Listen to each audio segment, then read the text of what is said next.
Sir Arthur Conan Doyle. The Valley of Fear. Part 1. The Tragedy of Birlstone. An audiobook narrated by David McCran. Chapter 1. The Warning. "I'm inclined to think," said I should do so," Sherlock Holmes remarked impatiently. "I believe that I am one of the most long-suffering of mortals, but I'll admit that I was annoyed at the sardonic interruption." "Really, Holmes," said I severely, "you are a little trying at times." He was too much absorbed with his own thoughts to give any immediate answer to my remonstrance. He leaned upon his hand, with his untasted breakfast before him, and he stared at the slip of paper which he had just drawn from its envelope. Then he took the envelope itself, held it up to the light, and very carefully studied both the exterior and the flap. "It is Porlock's writing," he said thoughtfully. "I can hardly doubt that it is Porlock's writing, though I have seen it only twice before. The Greek E with the peculiar top flourish is distinctive. But if it is Porlock, then it must be something of the very first importance." He was speaking to himself rather than to me, but my vexation disappeared in the interest which the words awakened. "Who then is Porlock?" I asked. "Porlock, Watson, is a nom de plume, a mere indication mark, but behind it lies a shifty and evasive personality. In a former letter, he frankly informed me that the name was not his own, and defied me ever to trace him among the teeming millions of this great city. Porlock is important, not for himself, but for the great man with whom he is in touch. Picture to yourself the pilot fish with the shark, the jackal with the lion, anything that is insignificant in companionship with what is formidable. Not only formidable, Watson, but sinister, in the highest degree sinister. That is where he comes within my purview. You have heard me speak of Professor Moriarty? The famous scientific criminal, as famous among crooks as—" "My blushes, Watson," Holmes murmured in a deprecating voice. I was about to say, as he is unknown to the public. "A touch, a distinct touch," cried Holmes. "You are developing a certain unexpected vein of porky humour, Watson, against which I must learn to guard myself. But in calling Moriarty a criminal, you are uttering libel in the eyes of the law. And there lie the glory and the wonder of it. The greatest schemer of all time, the organizer of every deviltry, the controlling brain of the underworld, a brain which might have made or marred the destiny of nations. That's the man. But so aloof is he from general suspicion, so immune from criticism, so admirable in his management and self-effacement, that for those very words that you have uttered he could hale you to a court and emerge with your year's pension as a solatium for his wounded character. Is he not the celebrated author of The Dynamics of an Asteroid, a book which ascends to such rarefied heights of pure mathematics that it is said that there was no man in the scientific press capable of criticizing it? Is this a man to traduce? Foul-mouthed doctor and slandered professor, such would be your respective roles. That's genius, Watson, but if I'm spared by lesser men, our day will surely come." "May I be there to see," I exclaimed devoutly. "But you were speaking of this man, Porlock." "Ah, yes. The so-called Porlock is a link in the chain some little way from its great attachment. Porlock is not quite a sound link, between ourselves. He is the only flaw in that chain so far as I have been able to test it. But no chain is stronger than its weakest link." "Exactly, my dear Watson. Hence the extreme importance of Porlock. Led on by some rudimentary aspirations towards right, and encouraged by the judicious stimulation of an occasional £10 note sent to him by devious methods, he has once or twice given me advance information which has been of value, the highest value which anticipates and prevents rather than avenges crime.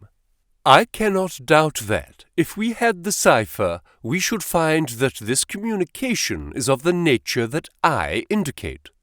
Again, Holmes flattened out the paper upon his unused plate.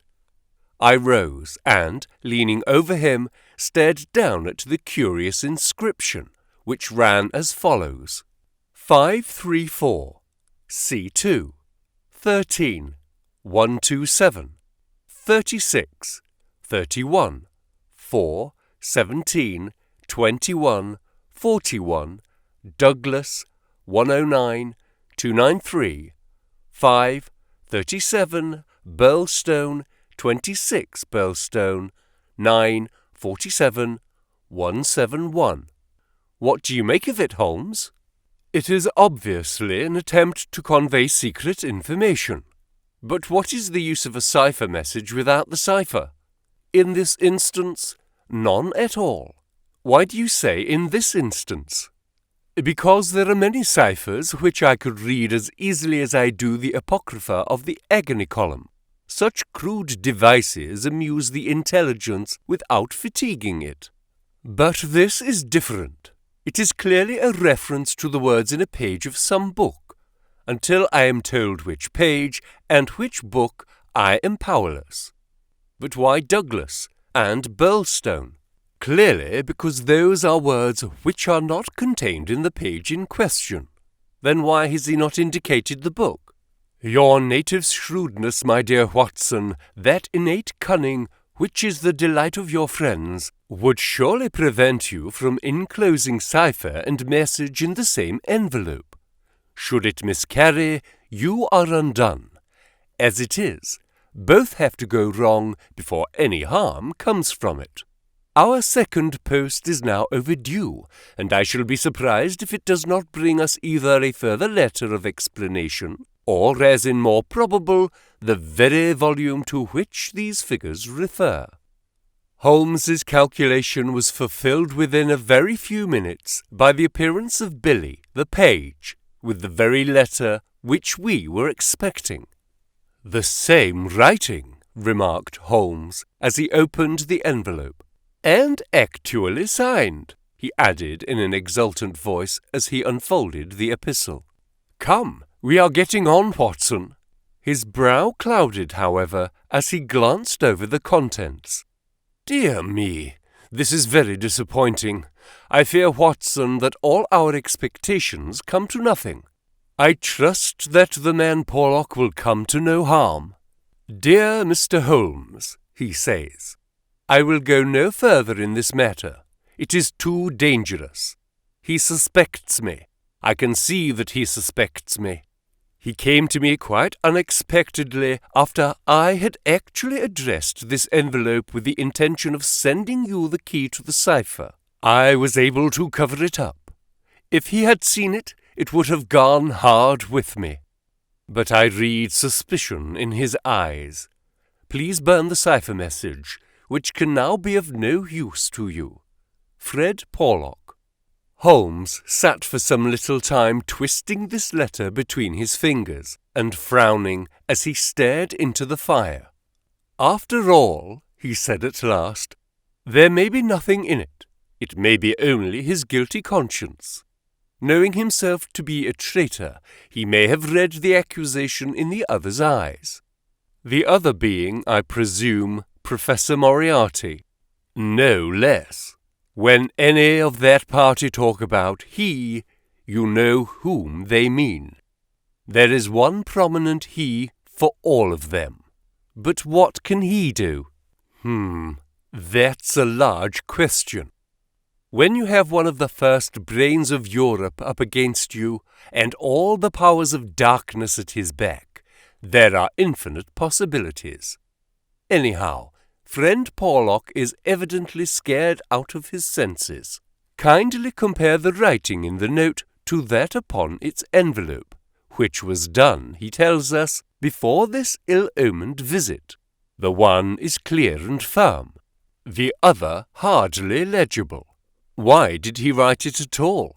Why did he not simply drop it?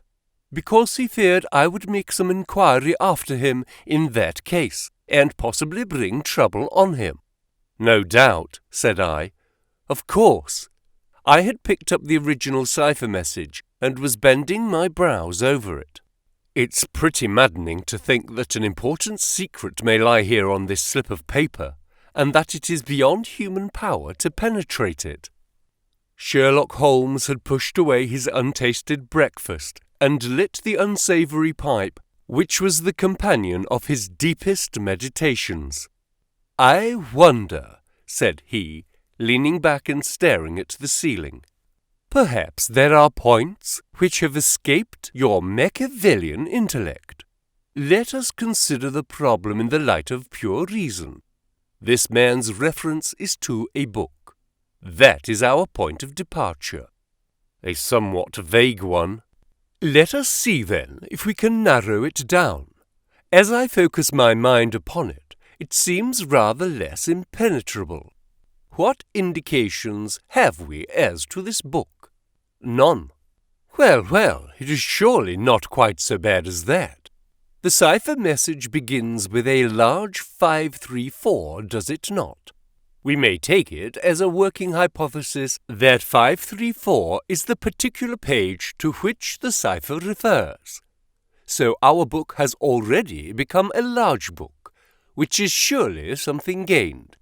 What other indications have we as to the nature of this large book? The next sign is C2. What do you make of that, Watson? Chapter the second, no doubt. Hardly that, Watson. You will, I am sure, agree with me that if the page be given, the number of the chapter is immaterial. Also, that if page 534 finds us only in the second chapter, the length of the first one must have been really intolerable. Column, I cried. Brilliant, Watson. You are scintillating this morning. If it is not column, then I am very much deceived. So now you see, we begin to visualize a large book printed in double columns, which are each of a considerable length, since one of the words is numbered in the document as the 293rd. Have we reached the limits of what reason can supply? I fear that we have. Surely you do yourself an injustice. One more coruscation, my dear Watson, yet another brainwave. Had the volume been an unusual one, he would have sent it to me. Instead of that, he had intended, before his plans were nipped, to send me the clue in this envelope. He says so in his note. This would seem to indicate that the book is one which he thought I would have no difficulty in finding for myself. He had it, and he imagined that I would have it too. In short, Watson, it is a very common book. What you say certainly sounds plausible. So we have contracted our field of search to a large book, printed in double columns and in common use. The Bible! I cried triumphantly. Good, Watson, good, but not, if I may say so, quite good enough. Even if I accepted the compliment for myself, I could hardly name any volume which would be less likely to lie at the elbow of one of Moriarty's associates. Besides, the editions of Holy Writ are so numerous that he could hardly suppose that two copies would have the same pagination. This is clearly a book which is standardized. He knows for certain that his page 534 will exactly agree with my page 534. But very few books would correspond with that. Exactly. Therein lies our salvation. Our search is narrowed down to standardized books, which anyone may be supposed to possess. Bradshaw, There are difficulties, Watson. The vocabulary of Bradshaw is nervous and terse, but limited. The selection of words would hardly lend itself to the sending of general messages. We will eliminate Bradshaw. The dictionary is, I fear, inadmissible for the same reason. What, then, is left? An almanac. Excellent, Watson. I am very much mistaken if you have not touched the spot. An almanac. Let us consider the claims of Whitaker's almanac. It is in common use. It has the requisite number of pages. It is in double column. Though reserved in its earlier vocabulary, it becomes, if I remember right, quite garrulous towards the end. He picked up the volume from his desk. Here is page 534, column 2, a substantial block of print dealing, I perceive, with the trade and resources of British India. Jot down the words, Watson. Number 13 is Mahratta. Not, I fear, a very auspicious beginning. Number 127 is government, which at least makes sense, though somewhat irrelevant to ourselves and Professor Moriarty. Now let us try again. What does the Mahratta government do? Alas, the next word is pig's bristles. We are undone, my good Watson. It is finished. He had spoken in jesting vein, but the twitching of his bushy eyebrows bespoke his disappointment and irritation. I sat helpless and unhappy, staring into the fire.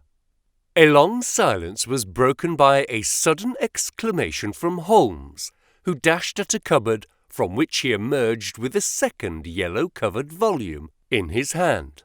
"We pay the price, Watson, for being too up-to-date," he cried. "We are before our time, and suffer the usual penalties. Being the 7th of January, we have very poorly laid in the new almanac. It is more than likely that Porlock took his message from the old one. No doubt he would have told us so had his letter of explanation been written. Now, let us see what page 534 has in store for us. Number 13 is there, which is much more promising. Number 127 is. There is. Holmes's eyes were gleaming with excitement, and his thin, nervous fingers twitched as he counted the words. Danger! Ha ha! Capital! Put that down, Watson. There is danger. May come very soon. 1. Then we have the name Douglas. Rich, country, now at Birlstone. House, Birlstone, confidence, is pressing. There, Watson, what do you think of pure reason and its fruit? If the greengrocer had such a thing as a laurel wreath, I should send Billy round for it. I was staring at the strange message which I had scrawled, as he deciphered it, upon a sheet of foolscap on my knee. What a queer, scrambling way of expressing his meaning, said I. On the contrary, he has done quite remarkably well, said Holmes. When you search a single column for words with which to express your meaning, you can hardly expect to get everything you want. You are bound to leave something to the intelligence of your correspondent. The purport is perfectly clear.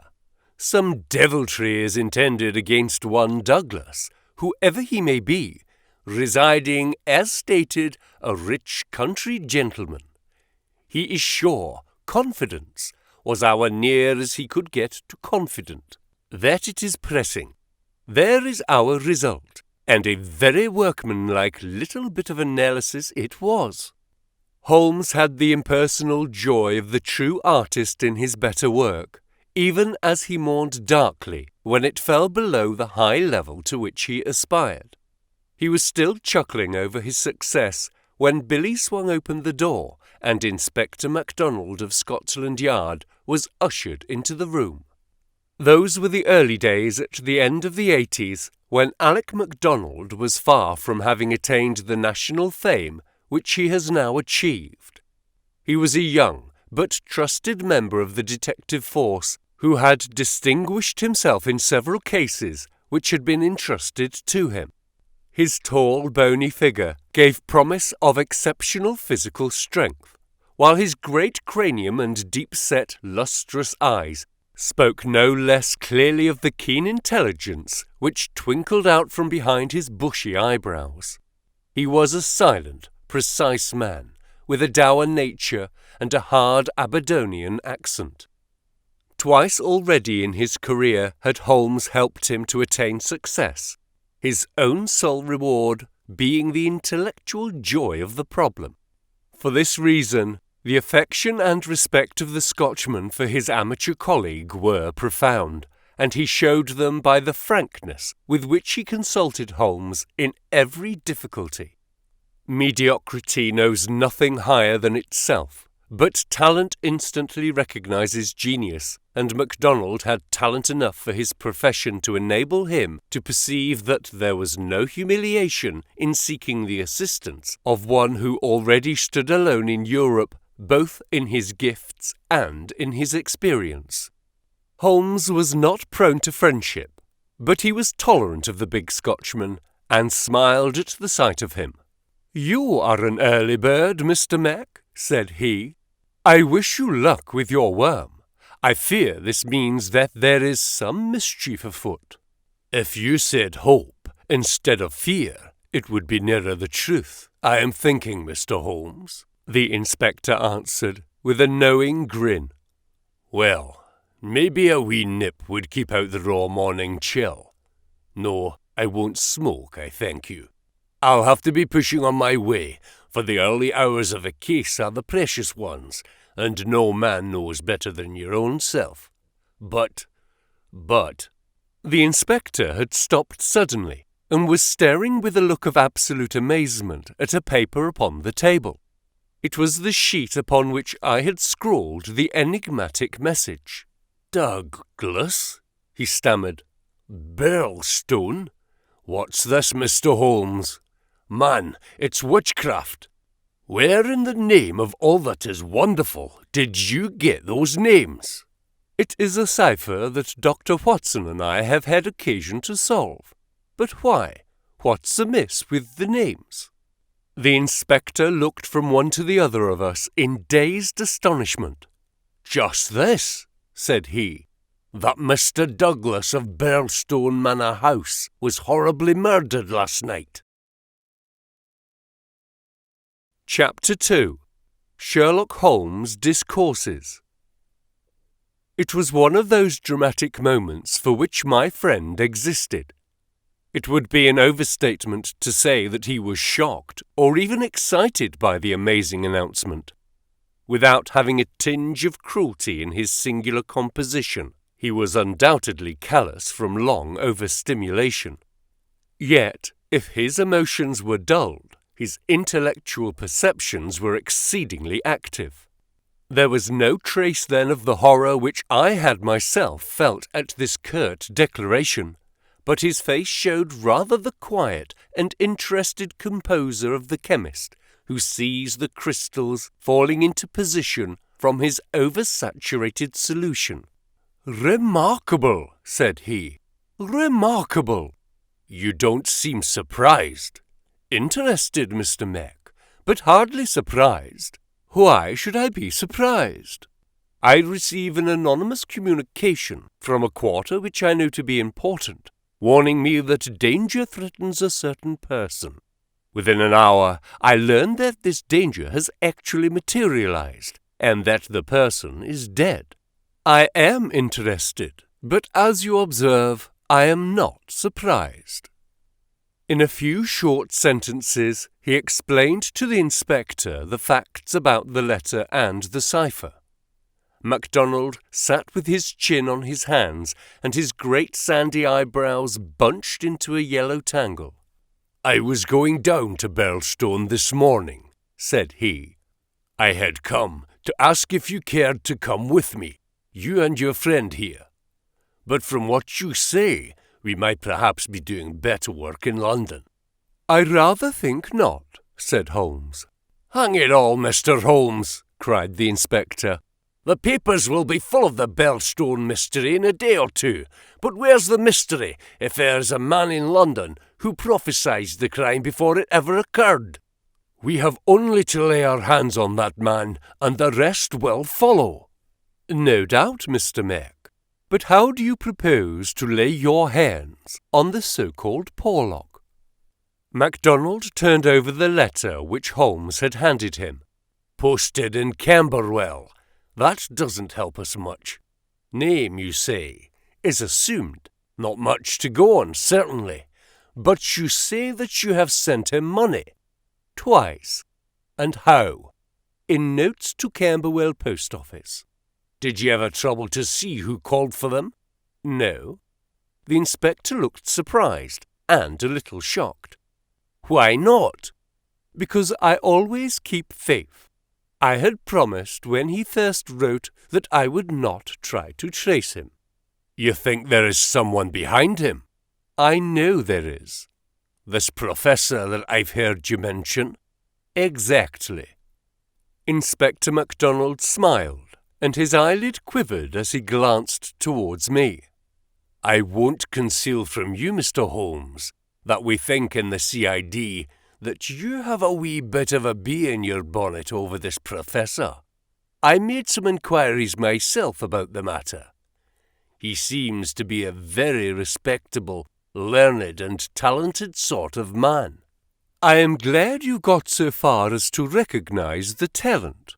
"Man, you can't but recognize it. After I heard your view, I made it my business to see him. I had a chat with him on eclipses. How the talk got that way I canna think, but he had out a reflector lantern and a globe, and made it all clear in a minute. He lent me a book, but I don't mind saying that it was a bit above my head, though I had a good Aberdeen upbringing. He'd have made a grand minister with his thin face and grey hair and solemn way of talking. When he put his hand on my shoulder as we were parting, it was like a father's blessing before you go out into the cold, cruel world." Holmes chuckled and rubbed his hands. "Great," he said. "Great. Tell me, friend MacDonald, this pleasing and touching interview was, I suppose, in the professor's study?" "That's so." "A fine room, is it not?" "Very fine. Very handsome indeed, Mr. Holmes." "You sat in front of his writing desk?" "Just so." "Sun in your eyes, and his face in the shadow?" "Well, it was evening, but I mind that the lamp was turned on my face." "It would be. Did you happen to observe a picture over the professor's head?" "I don't miss much, Mr. Holmes. Maybe I learned that from you." "Yes, I saw the picture. A young woman with her head on her hands, peeping at you sideways." "That painting was by Jean-Baptiste Greuze." The inspector endeavoured to look interested. "Jean-Baptiste Greuze," Holmes continued, joining his fingertips and leaning well back in his chair, "was a French artist who flourished between the years 1750 and 1800. I allude, of course, to his working career. Modern criticism has more than endorsed the high opinion formed of him by his contemporaries." The inspector's eyes grew abstracted. "Hadn't we better?" he said. "We are doing so," Holmes interrupted. "All that I am saying has a very direct and vital bearing upon what you have called the Birlstone mystery. In fact, it may, in a sense, be called the very centre of it." MacDonald smiled feebly and looked appealingly to me. "Your thoughts move a bit too quick for me, Mr. Holmes. You leave out a link or two, and I can't get over the gap. What in the whole wide world can be the connection between this dead painting man and the affair at Birlstone?" "All knowledge comes useful to the detective," remarked Holmes.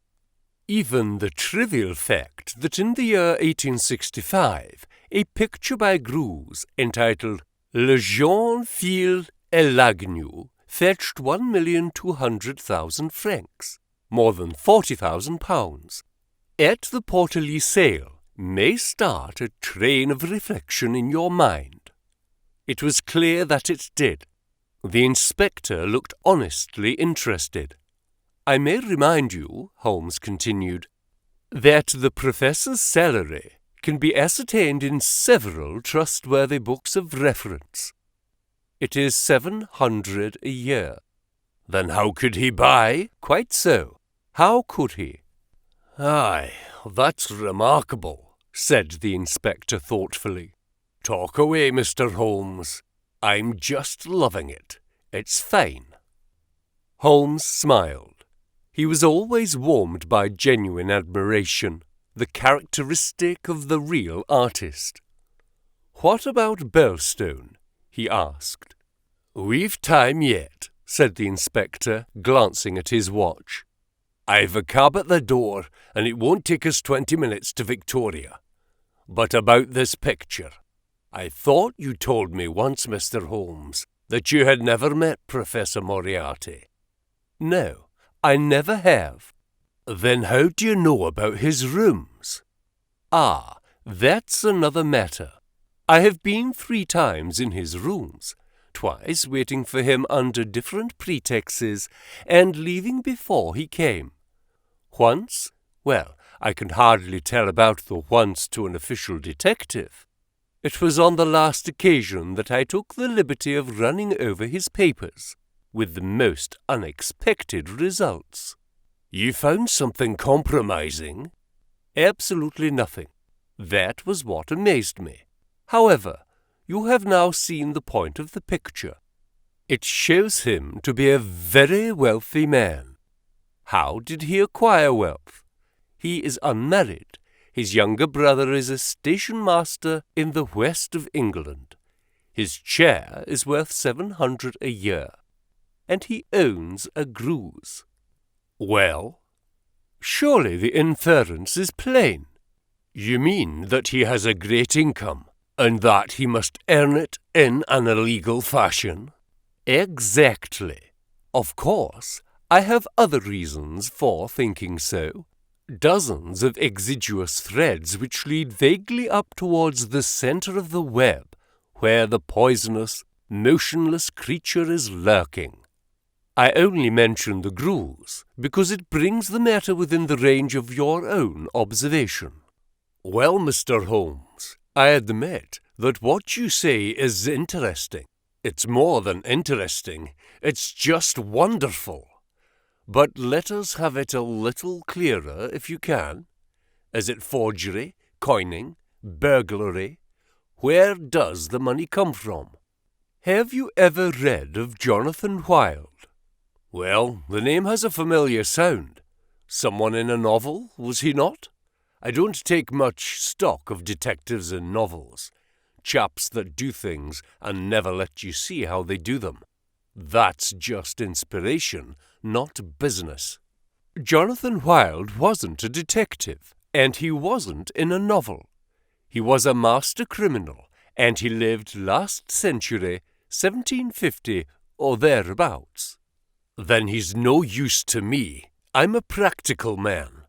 Mr. Mac, the most practical thing that you ever did in your life would be to shut yourself up for 3 months and read 12 hours a day at the annals of crime.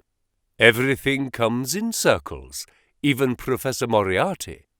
Jonathan Wild was the hidden force of the London criminals, to whom he sold his brains and his organization on a 15% commission.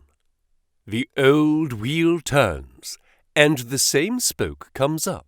It's all been done before, and will be done again. I'll tell you 1 or 2 things about Moriarty which may interest you. You'll interest me right enough. I happen to know who is the first link in his chain. A chain with this Napoleon gone wrong at one end, and 100 broken fighting men pickpockets, blackmailers, and card sharpers at the other, with every sort of crime in between. His chief of staff is Colonel Sebastian Moran, as aloof and guarded and inaccessible to the law as himself. What do you think he pays him? I'd like to hear. 6,000 a year. That's paying for brains, you see, the American business principle. I learned that detail quite by chance. It's more than the Prime Minister gets. That gives you an idea of Moriarty's gains, and of the scale on which he works. Another point. I made it my business to hunt down some of Moriarty's checks lately. Just common innocent checks that he pays his household bills with. They were drawn on 6 different banks. Does that make any impression on your mind? Queer, certainly. But what do you gather from it? That he wanted no gossip about his wealth. No single man should know what he had. I have no doubt that he has 20 banking accounts, the bulk of his fortune abroad in the Deutsche Bank or the Credit Lyonnaise, as likely as not. Some time, when you have a year or two to spare, I commend to you the study of Professor Moriarty. Inspector MacDonald had grown steadily more impressed as the conversation proceeded. He had lost himself in his interest. Now his practical Scotch intelligence brought him back with a snap to the matter in hand. "He can keep anyhow," said he. "You've got us sidetracked with your interesting anecdotes, Mr. Holmes. What really counts is your remark that there is some connection between the Professor and the crime, that you get from the warning received through the man Porlock. Can we, for our present practical needs, get any further than that?" "We may form some conception as to the motives of the crime. It is, as I gather from your original remarks, an inexplicable, or at least an unexplained murder. Now, presuming that the source of the crime is as we suspect it to be, there might be 2 different motives. In the first place, I may tell you that Moriarty rules with a rod of iron over his people. His discipline is tremendous. There is only one punishment in his code. It is death. Now we might suppose that this murdered man, this Douglas, whose approaching fate was known by one of the arch-criminal's subordinates, had in some way betrayed the chief. His punishment followed, and would be known to all, if only to put the fear of death into them. Well, that is one suggestion, Mr. Holmes. The other is that it has been engineered by Moriarty in the ordinary course of business. Was there any robbery? I have not heard.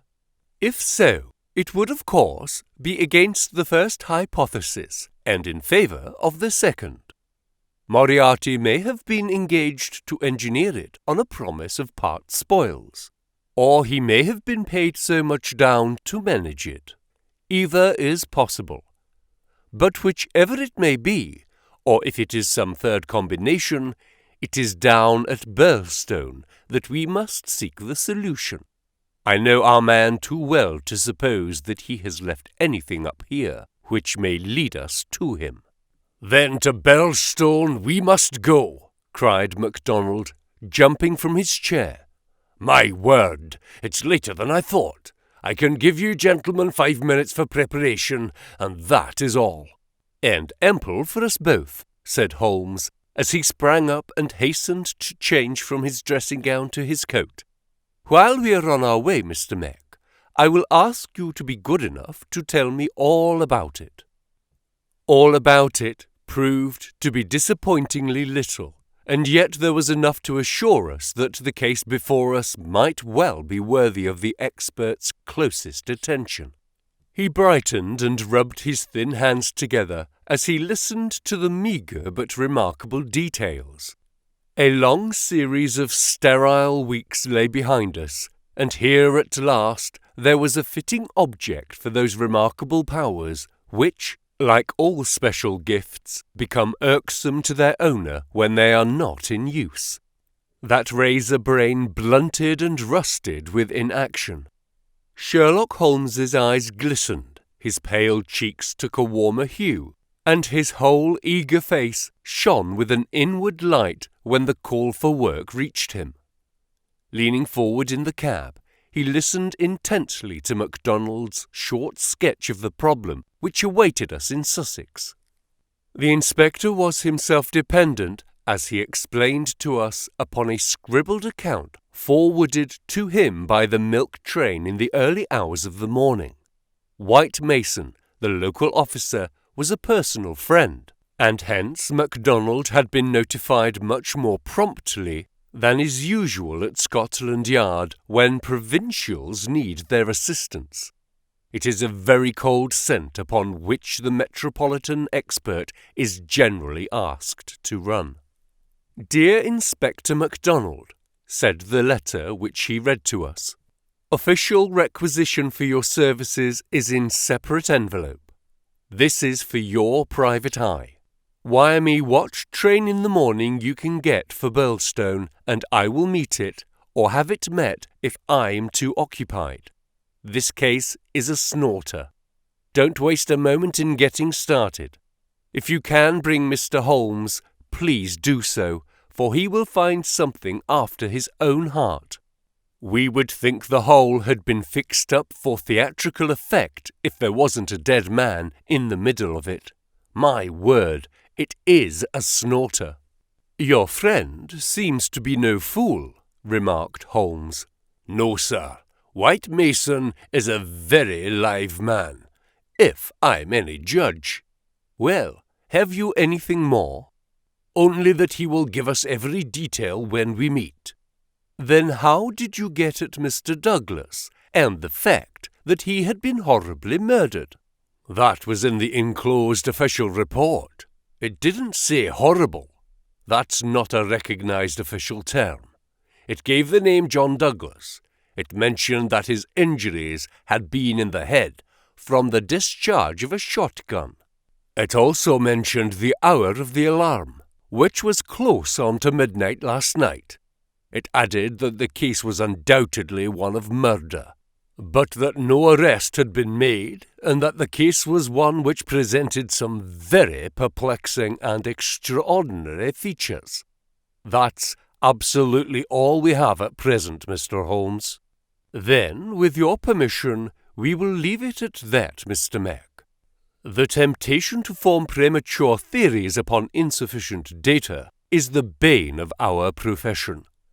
I can see only two things for certain at present: a great brain in London and a dead man in Sussex. It's the chain between that we are going to trace. Chapter 3. The Tragedy of Birlstone. Now for a moment I will ask leave to remove my own insignificant personality and to describe events which occurred before we arrived upon the scene by the light of knowledge which came to us afterwards. Only in this way can I make the reader appreciate the people concerned and the strange setting in which their fate was cast.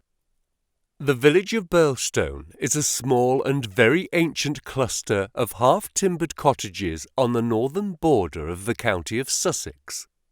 For centuries it had remained unchanged, but within the last few years its picturesque appearance and situation have attracted a number of well-to-do residents whose villas peep out from the woods around.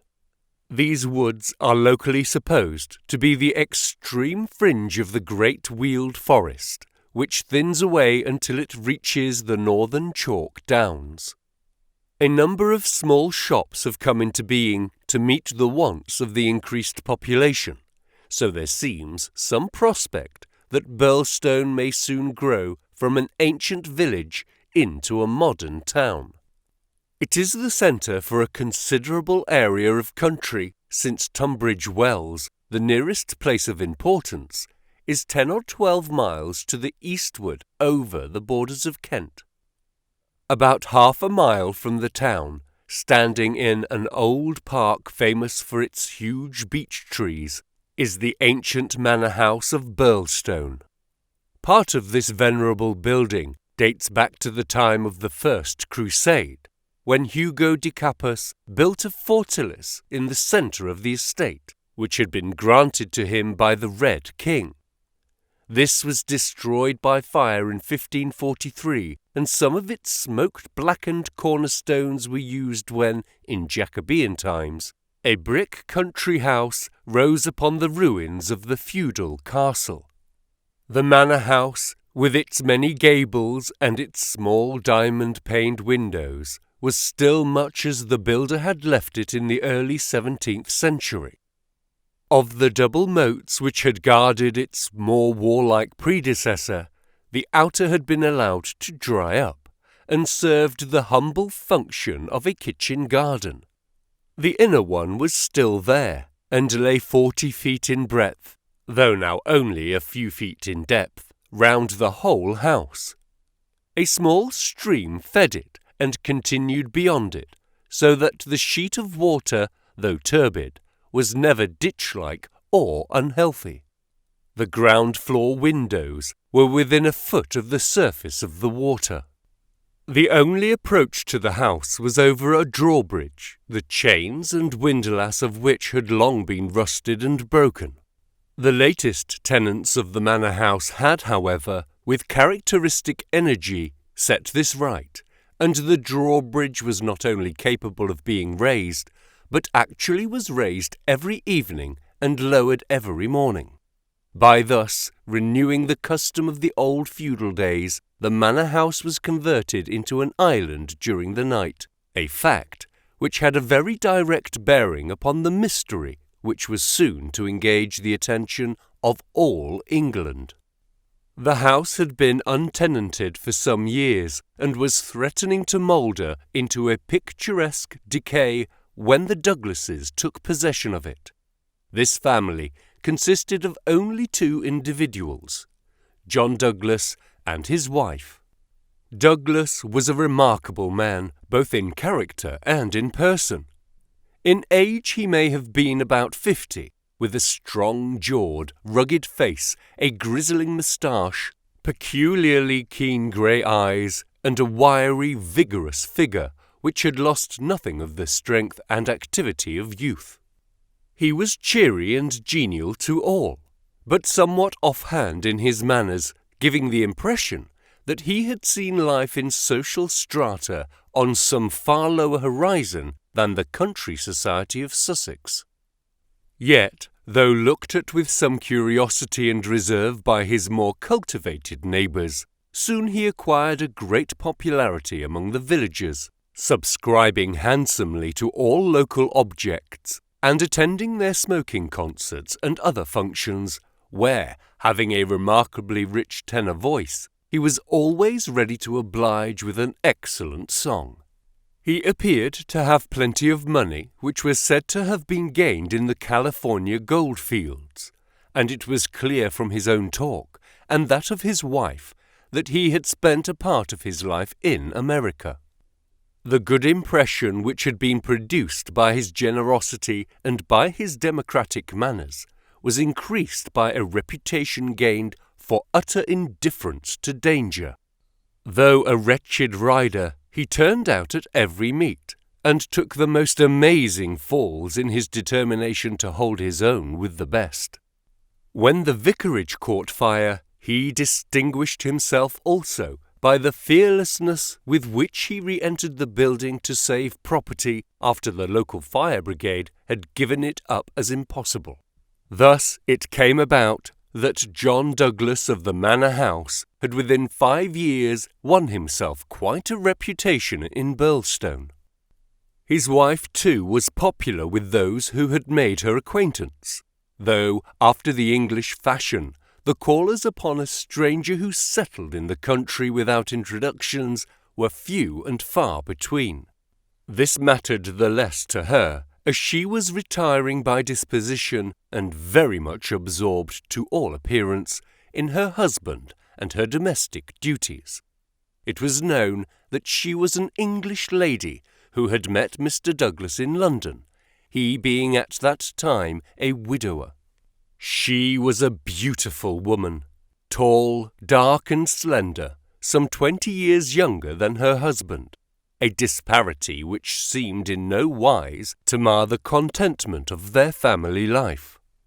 It was remarked sometimes, however, by those who knew them best, that the confidence between the two did not appear to be complete, since the wife was either very reticent about her husband's past life, or else, as seemed more likely, was imperfectly informed about it.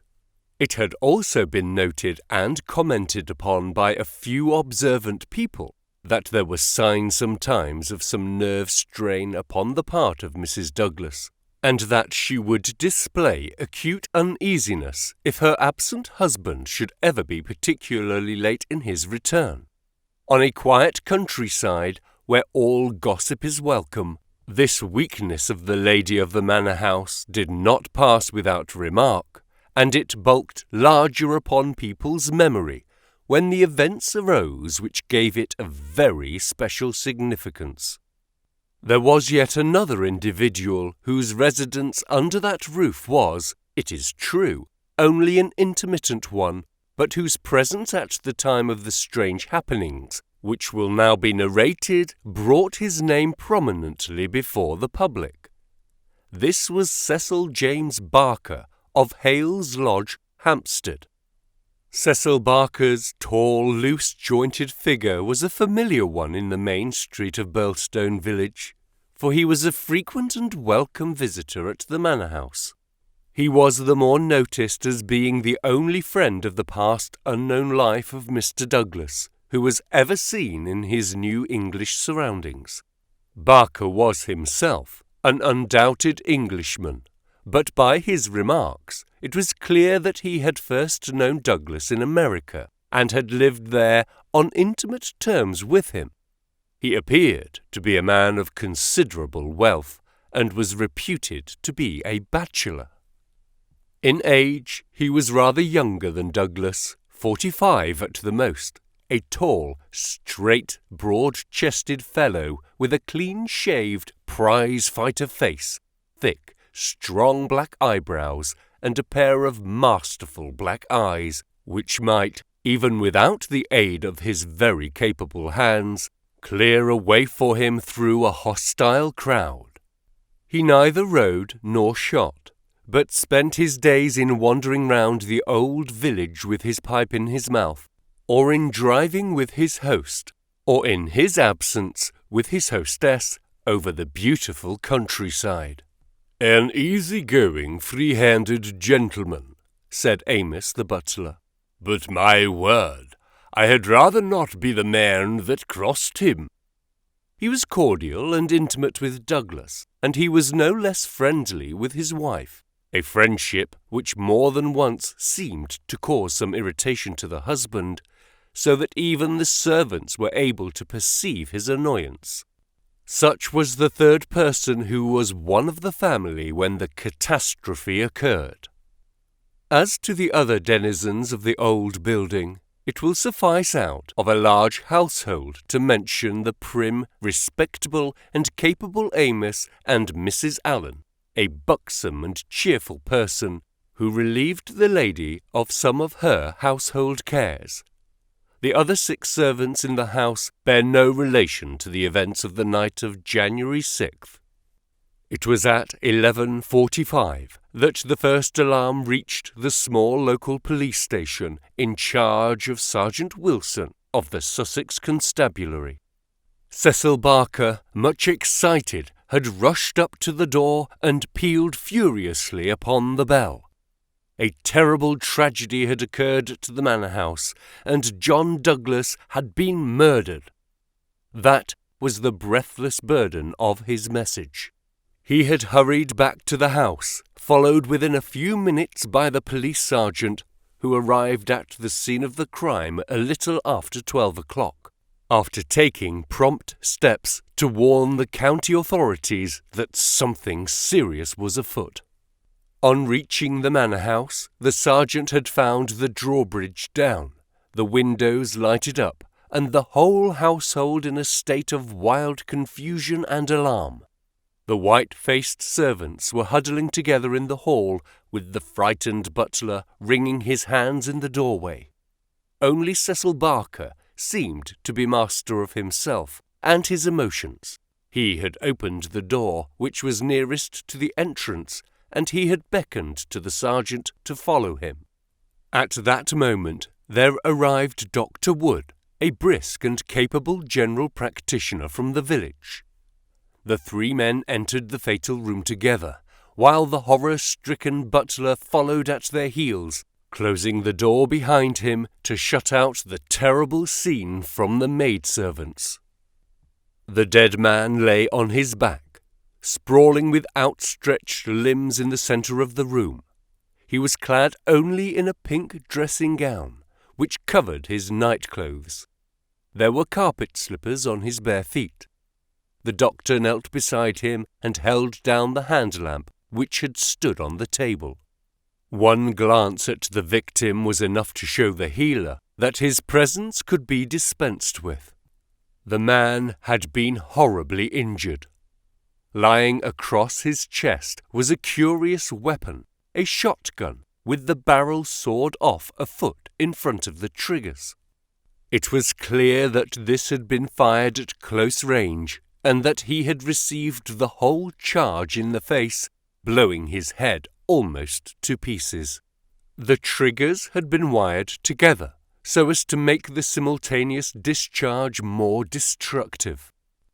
The country policeman was unnerved and troubled by the tremendous responsibility which had come so suddenly upon him. "We will touch nothing until my superiors arrive," he said in a hushed voice, staring in horror at the dreadful head. "Nothing has been touched up to now," said Cecil Barker. "I'll answer for that. You see it all exactly as I found it." "When was that?" The sergeant had drawn out his notebook. "It was just 11:30. I had not begun to undress, and I was sitting by the fire in my bedroom when I heard the report. It was not very loud. It seemed to be muffled. I rushed down. I don't suppose it was 30 seconds before I was in the room." "Was the door open?" "Yes, it was open. Poor Douglas was lying as you see him. His bedroom candle was burning on the table. It was I who lit the lamp some minutes afterward." "Did you see no one?" "No. I heard Mrs. Douglas coming down the stair behind me, and I rushed out to prevent her from seeing this dreadful sight. Mrs. Allen, the housekeeper, came and took her away. Amos had arrived, and we ran back into the room once more." "But surely I have heard that the drawbridge is kept up all night." "Yes, it was up until I lowered it." "Then how could any murderer have got away?" "It is out of the question. Mr. Douglas must have shot himself."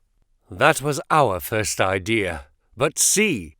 Barker drew aside the curtain and showed that a long diamond-paned window was open to its full extent. "And look at this!" He held the lamp down and illuminated a smudge of blood, like the mark of a boot sole upon the window-sill. "Someone has stood there getting out." "You mean that someone waded across the moat?" "Exactly." "Then, if you were in the room within half a minute of the crime, he must have been in the water at that very moment." "I have no doubt of it. I wish to heaven that I had rushed to the window, but the curtain screened it, as you can see, and so it never occurred to me. Then I heard the step of Mrs. Douglas, and I could not let her enter the room. It would have been too horrible." "Horrible enough," said the doctor, looking at the shattered head and terrible marks which surrounded it. "I've never seen such injuries since the Birlstone railway smash."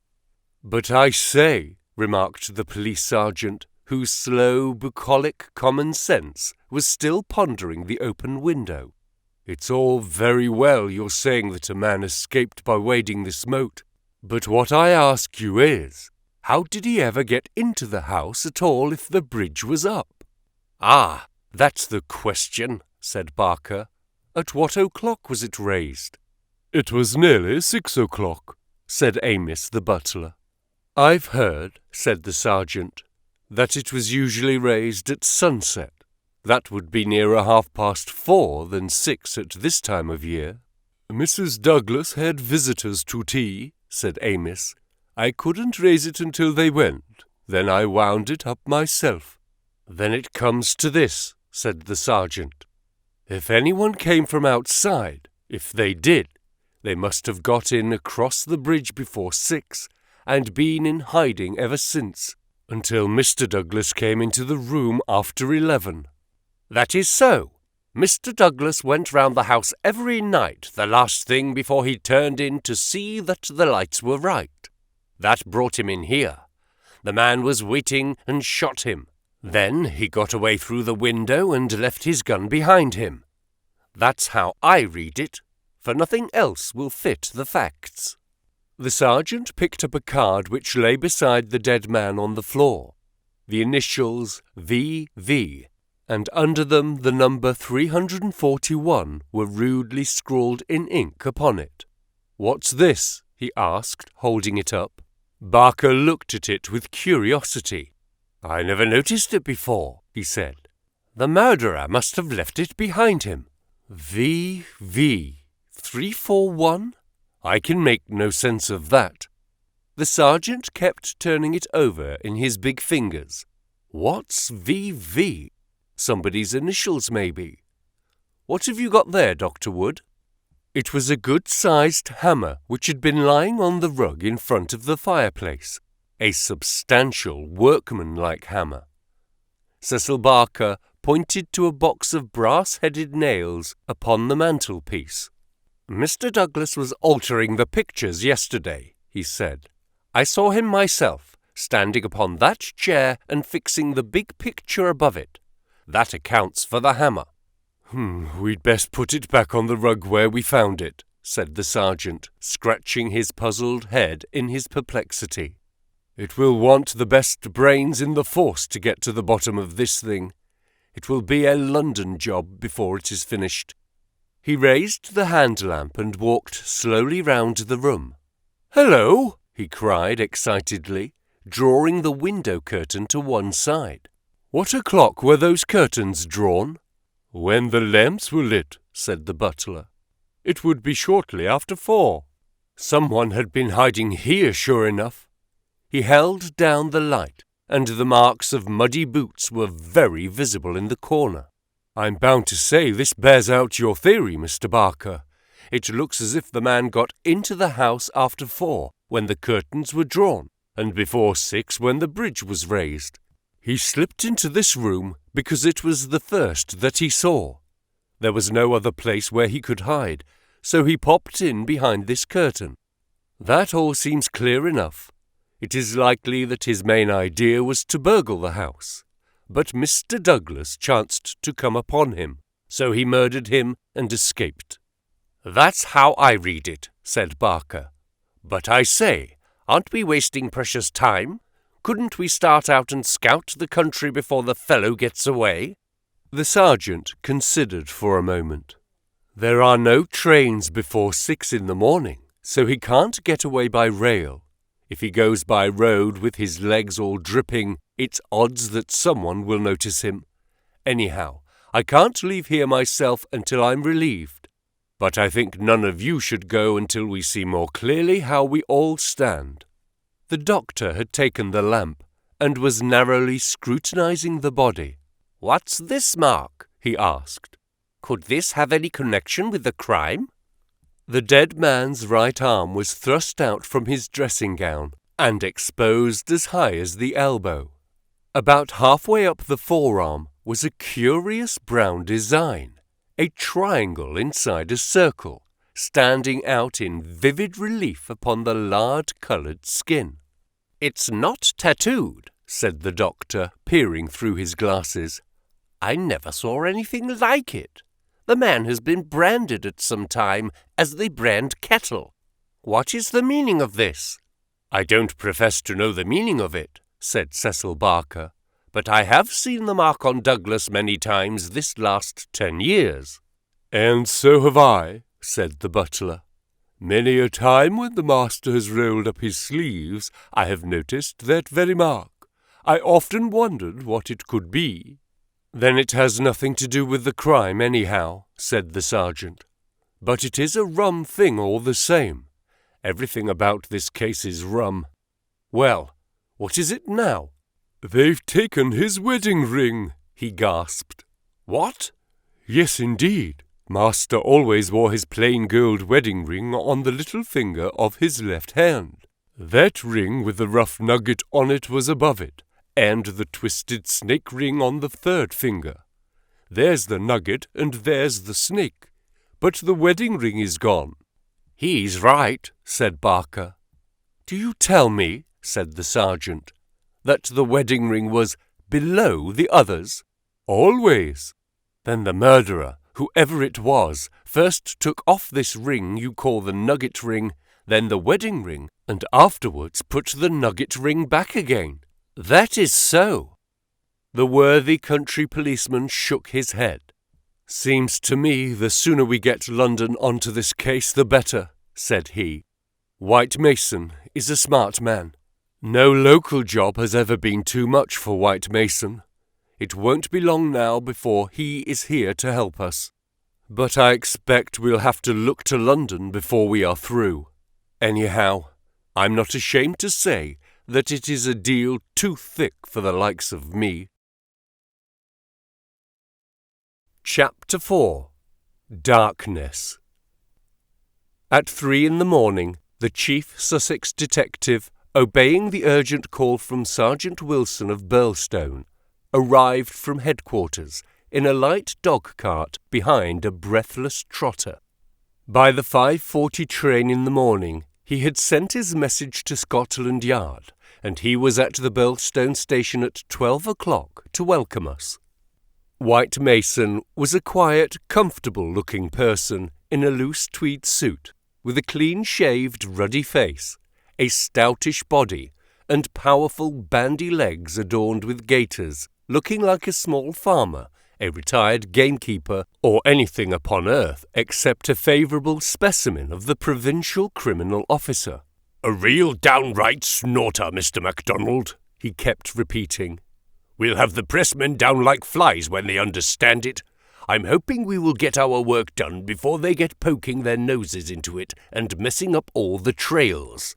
There has been nothing like this that I can remember. There are some bits that will come home to you, Mr. Holmes, or I'm mistaken.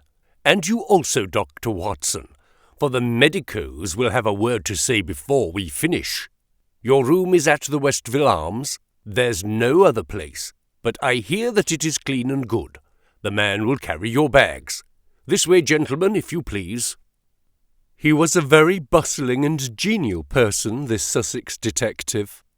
In 10 minutes we had all found our quarters. In 10 more we were seated in the parlour of the inn and being treated to a rapid sketch of those events which have been outlined in the previous chapter. MacDonald made an occasional note, while Holmes sat absorbed, with the expression of surprised and reverent admiration with which the botanist surveys the rare and precious bloom. "Remarkable," he said, when the story was unfolded. "Most remarkable. I can hardly recall any case where the features have been more peculiar." "I thought you would say so, Mr. Holmes," said White Mason in great delight. "We're well up with the times in Sussex. I've told you now how matters were up to the time when I took over from Sergeant Wilson between 3 and 4 this morning.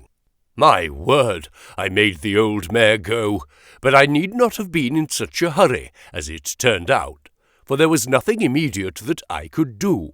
Sergeant Wilson had all the facts. I checked them and considered them, and maybe added a few of my own." "What were they?" asked Holmes eagerly. "Well, I first had the hammer examined. There was Dr. Wood there to help me. We found no signs of violence upon it. I was hoping that if Mr. Douglas defended himself with the hammer, he might have left his mark upon the murderer before he dropped it on the mat. but there was no stain. That, of course, proves nothing at all, remarked Inspector MacDonald. There has been many a hammer murder, and no trace on the hammer. Quite so. It doesn't prove it wasn't used, but there might have been stains, and that would have helped us. As a matter of fact, there were none.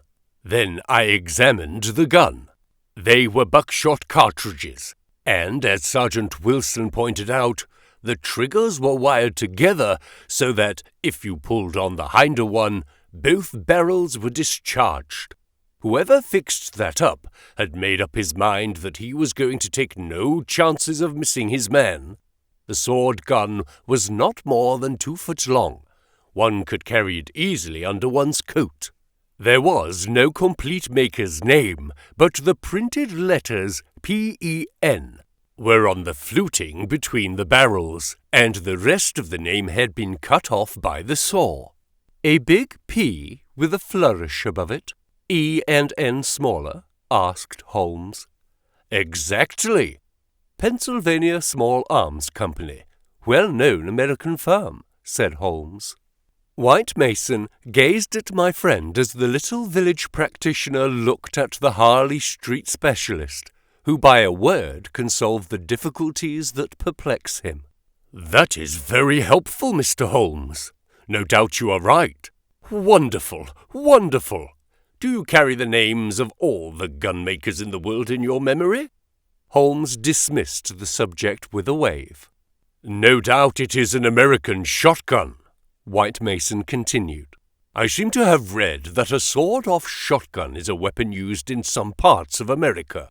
Apart from the name upon the barrel, the idea had occurred to me. There is some evidence, then, that this man who entered the house and killed its master was an American. MacDonald shook his head. Man, you're surely travelling over fast, said he.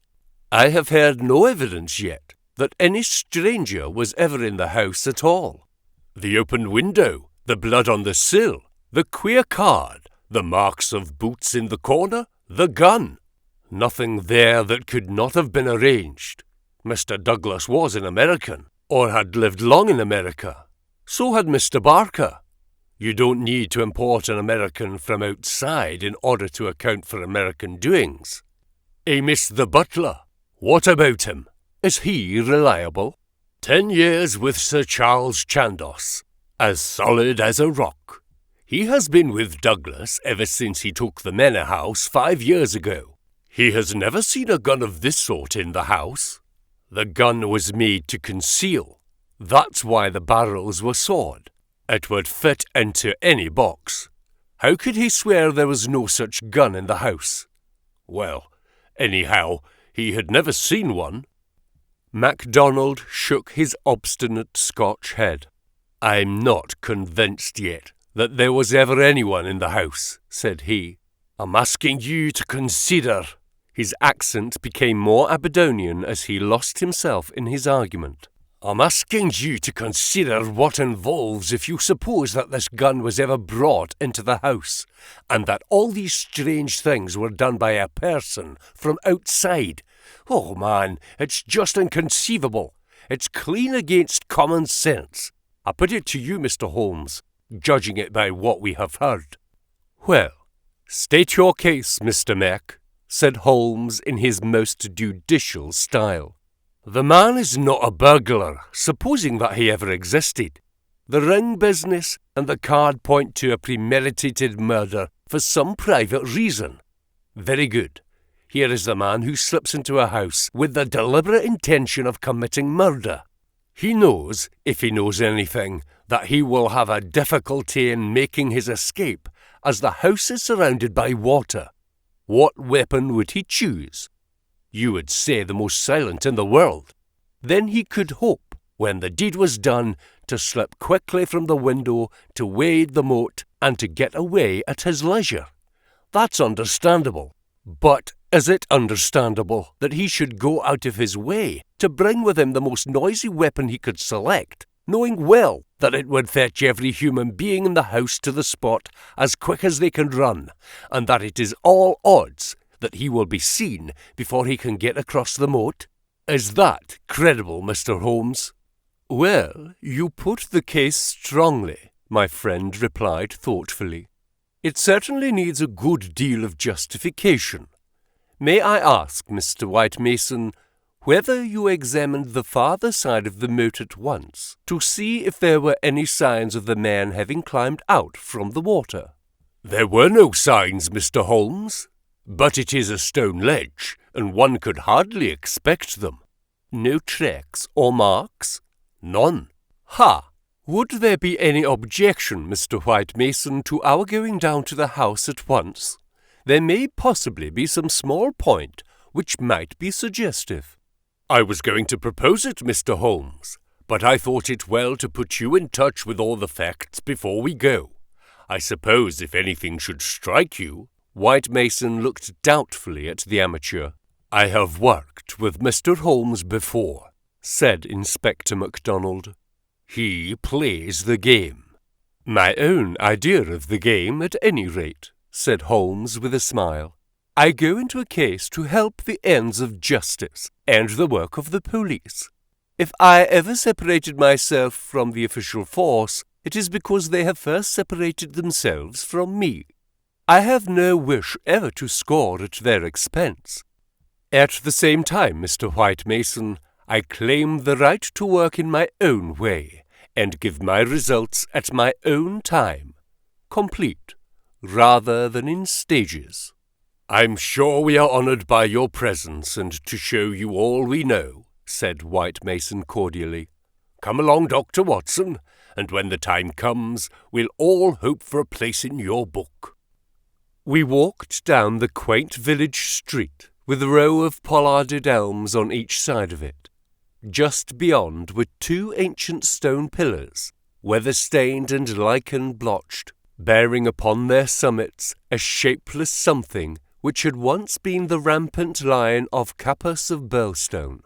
A short walk along the winding drive with such sward and oaks around it as one only sees in rural England, then a sudden turn, and the long, low Jacobean house of dingy, liver-coloured brick lay before us, with an old-fashioned garden of cut yews on each side of it.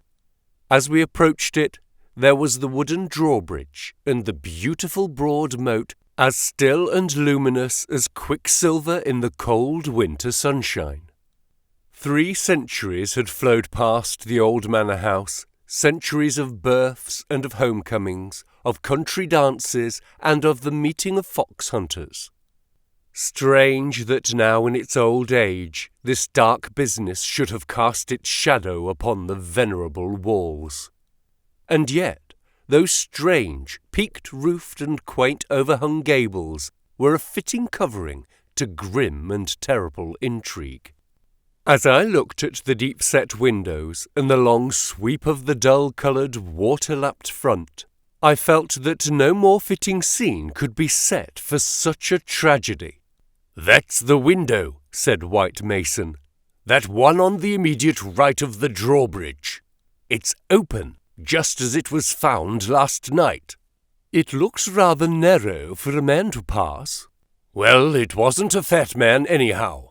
We don't need your deductions, Mr. Holmes, to tell us that. But you or I could squeeze through all right." Holmes walked to the edge of the moat and looked across. Then he examined the stone ledge and the grass border beyond it. "I've had a good look, Mr. Holmes," said White Mason. "There is nothing there, no sign that anyone has landed.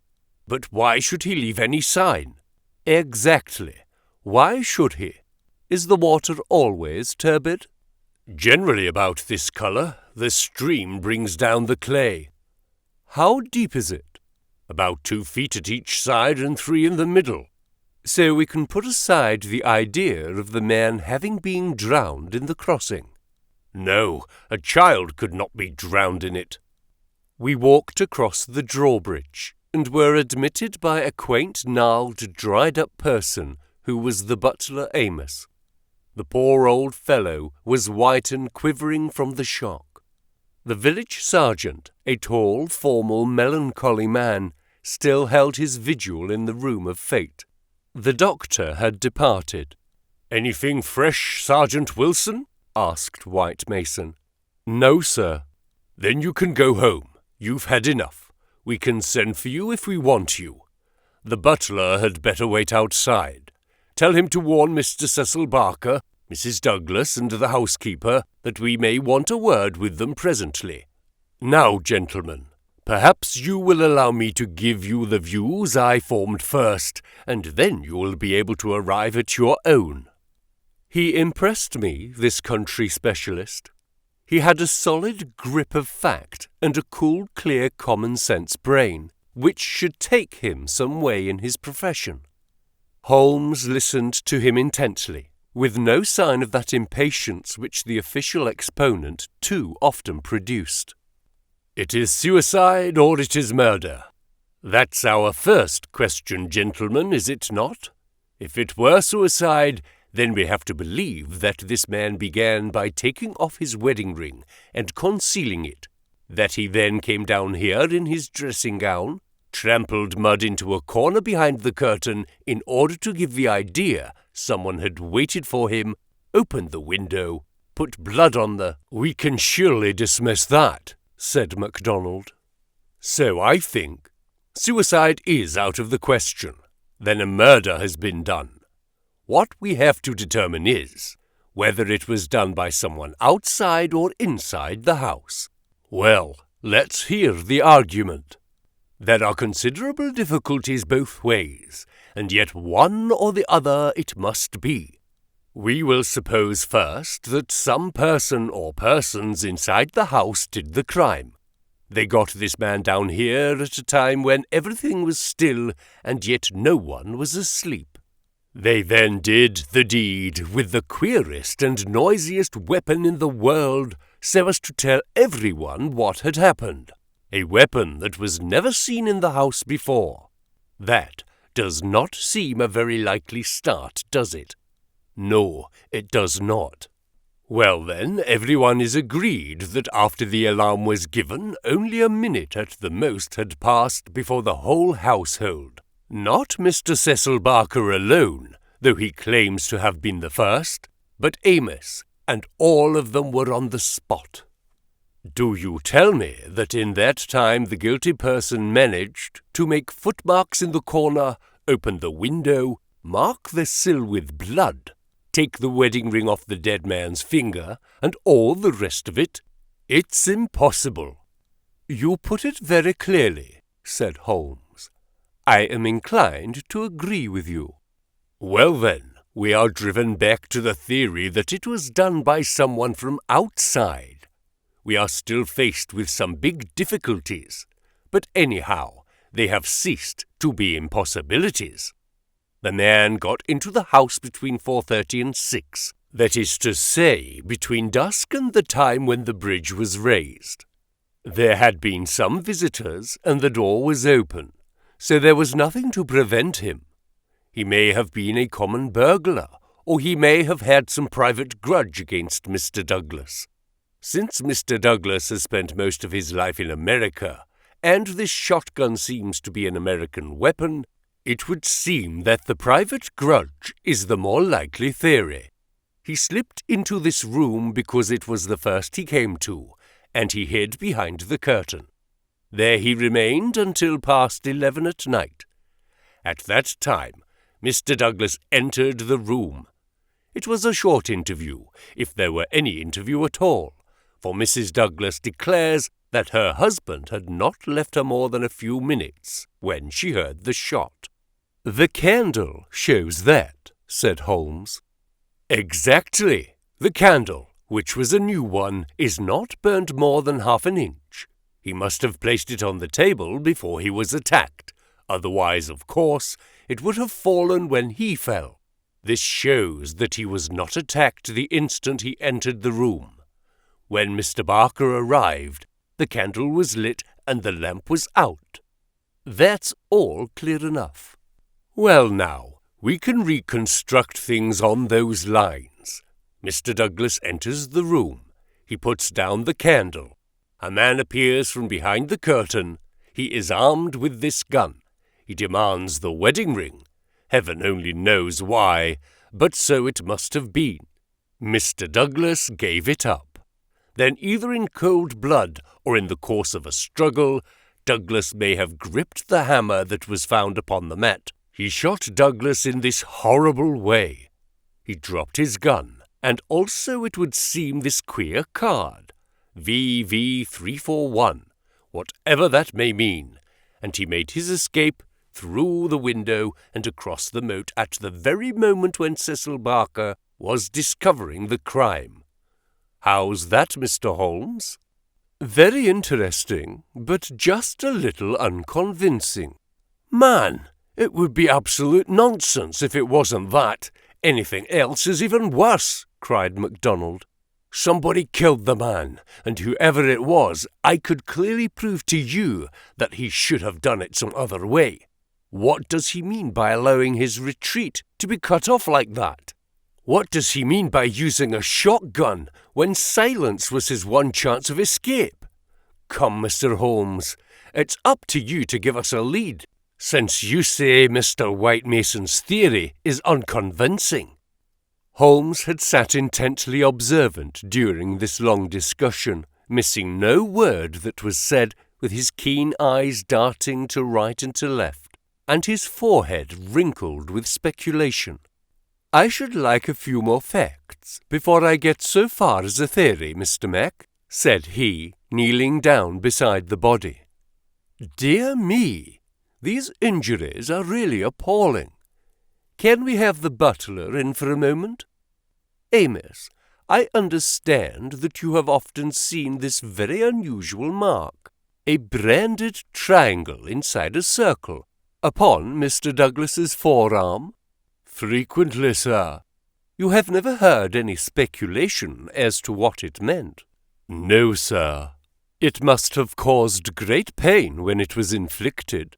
It is undoubtedly a burn. Now, I observe, Amos, that there is a small piece of plaster at the angle of Mr. Douglas's jaw. Did you observe that in life? Yes, sir. He cut himself in shaving yesterday morning. Did you ever know him to cut himself in shaving before? Not for a very long time, sir. Suggestive, said Holmes. It may, of course, be a mere coincidence, or it may point to some nervousness which would indicate that he had reason to apprehend danger. Had you noticed anything unusual in his conduct yesterday, Amos? It struck me that he was a little restless and excited, sir. Ha! The attack may not have been entirely unexpected. We do seem to make a little progress, do we not? Perhaps you would rather do the questioning, Mr. Mac. No, Mr. Holmes. It's in better hands than mine. Well then, we will pass to this card, VV341. It is rough cardboard. Have you any of the sort in the house? I don't think so. Holmes walked across to the desk and dabbed a little ink from each bottle onto the blotting paper. It was not printed in this room, he said. This is black ink, and the other purplish. These were done by a thick pen, and these are fine. No, it was done elsewhere, I should say. Can you make anything of the inscription, Amos? No, sir, nothing. What do you think, Mr. Mac? It gives me the impression of a secret society of some sort. The same with this badge upon the forearm. That's my idea too, said White Mason. Well, we can adopt it as a working hypothesis, and then see how far our difficulties disappear.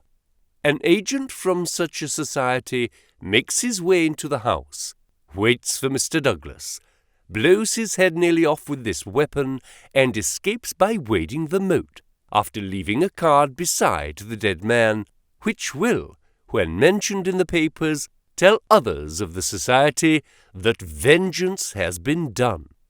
That all hangs together. But why this gun of all weapons? Exactly. And why the missing ring? Quite so. And why no arrest? It's past 2 now. I take it for granted that since dawn every constable within 40 miles has been looking out for a wet stranger? That is so, Mr. Holmes. Well, unless he has a burrow close by or a change of clothes ready, they can hardly miss him. And yet they have missed him, up to now. Holmes had gone to the window and was examining with his lens the blood mark on the sill. It is clearly the tread of a shoe. It is remarkably broad, a splay foot one would say. Curious because, so far as one can trace any footmark in this mud-stained corner, one would say it was a more shapely sole. However, they are certainly very indistinct. What's this under the side table? Mr. Douglas's dumbbells, said Amos. Dumbbell? There's only one. Where's the other? I don't know, Mr. Holmes. There may have been only one. I have not noticed them for months. One dumbbell, Holmes said seriously, but his remarks were interrupted by a sharp knock at the door. A tall, sunburned, capable-looking, clean-shaved man looked in at us. I had no difficulty in guessing that it was Cecil Barker of whom I had heard. His masterful eyes travelled quickly with a questioning glance from face to face. Sorry to interrupt your consultation, said he, but you should hear the latest news. An arrest? No such luck, but they found his bicycle. The fellow left his bicycle behind him. Come, have a look. It's within 100 yards of the hall door. We found 3 or 4 grooms and idlers standing in the drive inspecting a bicycle which had been drawn out from a clump of evergreens in which it had been concealed. It was a well-used Rudge Whitworth, splashed as from a considerable journey. There was a saddle-bag with a spanner and oil can, but no clue as to the owner. It would be a grand help to the police, said the inspector, if these things were numbered and registered, but we must be thankful for what we've got. If we can't find where he went to, at least we are likely to get where he came from. But what in the name of all that is wonderful made the fellow leave it behind? And how in the world has he got away without it? We don't seem to get a gleam of light in the case, Mr. Holmes. Don't we? My friend answered thoughtfully. I wonder. Chapter 5. The People of the Drama. Have you seen all you want of the study? Asked White Mason as we re-entered the house. For the time, said the inspector, and Holmes nodded. Then perhaps you would now like to hear the evidence of some of the people in the house. We could use the dining room, miss? Please come yourself first and tell us what you know. The butler's account was a simple and clear one, and he gave a convincing impression of sincerity. He had been engaged 5 years before, when Douglas first came to Birlstone. He understood that Mr. Douglas was a rich gentleman who had made his money in America. He had been a kind and considerate employer, not quite what Amos was used to, perhaps. But one can't have everything. He never saw any signs of apprehension in Mr. Douglas. On the contrary, he was the most fearless man he had ever known. He ordered the drawbridge to be pulled up every night because it was an ancient custom of the old house, and he liked to keep the old ways up. Mr. Douglas seldom went to London or left the village, but on the day before the crime, he had been shopping at Tunbridge Wells.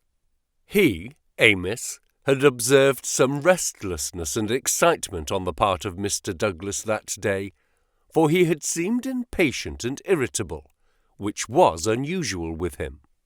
He had not gone to bed that night, but was in the pantry at the back of the house, putting away the silver, when he heard the bell ring violently.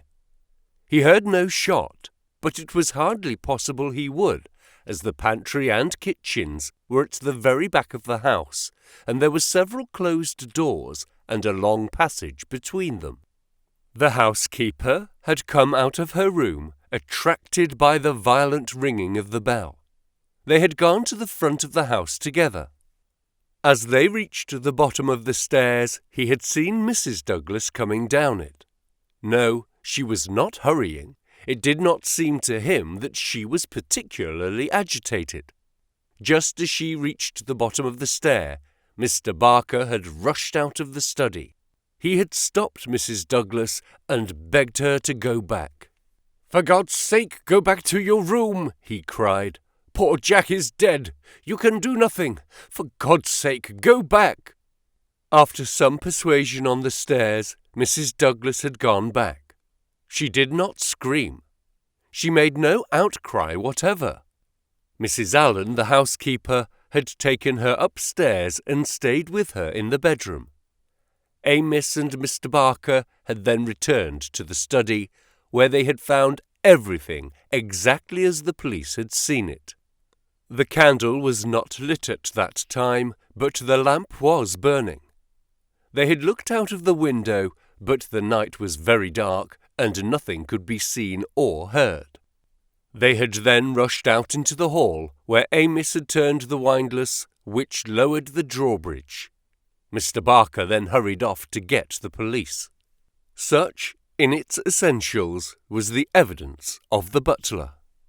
The account of Mrs. Allen, the housekeeper, was, so far as it went, a corroboration of that of her fellow servant. The housekeeper's room was rather nearer to the front of the house than the pantry in which Amos had been working. She was preparing to go to bed when the loud ringing of the bell had attracted her attention. She was a little hard of hearing. Perhaps that's why she had not heard the shot, but in any case the study was a long way off. She remembered hearing some sound which she imagined to be the slamming of a door. That was a good deal earlier, half an hour at least before the ringing of the bell. When Amos ran to the front, she went with him. She saw Mr. Barker, very pale and excited, come out of the study. He intercepted Mrs. Douglas, who was coming down the stairs. He entreated her to go back, and she answered him, but what she said could not be heard. "Take her up, stay with her," he had said to Mrs. Allen. She had therefore taken her to the bedroom and endeavoured to soothe her. She was greatly excited, trembling all over, but made no other attempt to go downstairs. She just sat in her dressing gown by her bedroom fire, with her head sunk in her hands. Mrs. Allen stayed with her most of the night. As to the other servants, they had all gone to bed, and the alarm did not reach them until just before the police arrived. They slept at the extreme back of the house, and could not possibly have heard anything. So far the housekeeper could add nothing on cross-examination, save lamentations and expressions of amazement. Cecil Barker succeeded Mrs. Allen as a witness. As to the occurrences of the night before, he had very little to add to what he had already told the police. Personally, he was convinced that the murderer had escaped by the window. The bloodstain was conclusive, in his opinion, on that point. Besides, as the bridge was up, there was no other possible way of escaping. He could not explain what had become of the assassin, or why he had not taken his bicycle, if it were indeed his. He could not possibly have drowned in the moat, which was at no place more than 3 feet deep. In his own mind, he had a very definite theory about the murder. Douglas was a reticent man, and there were some chapters in his life of which he never spoke. He had emigrated to America when he was a very young man.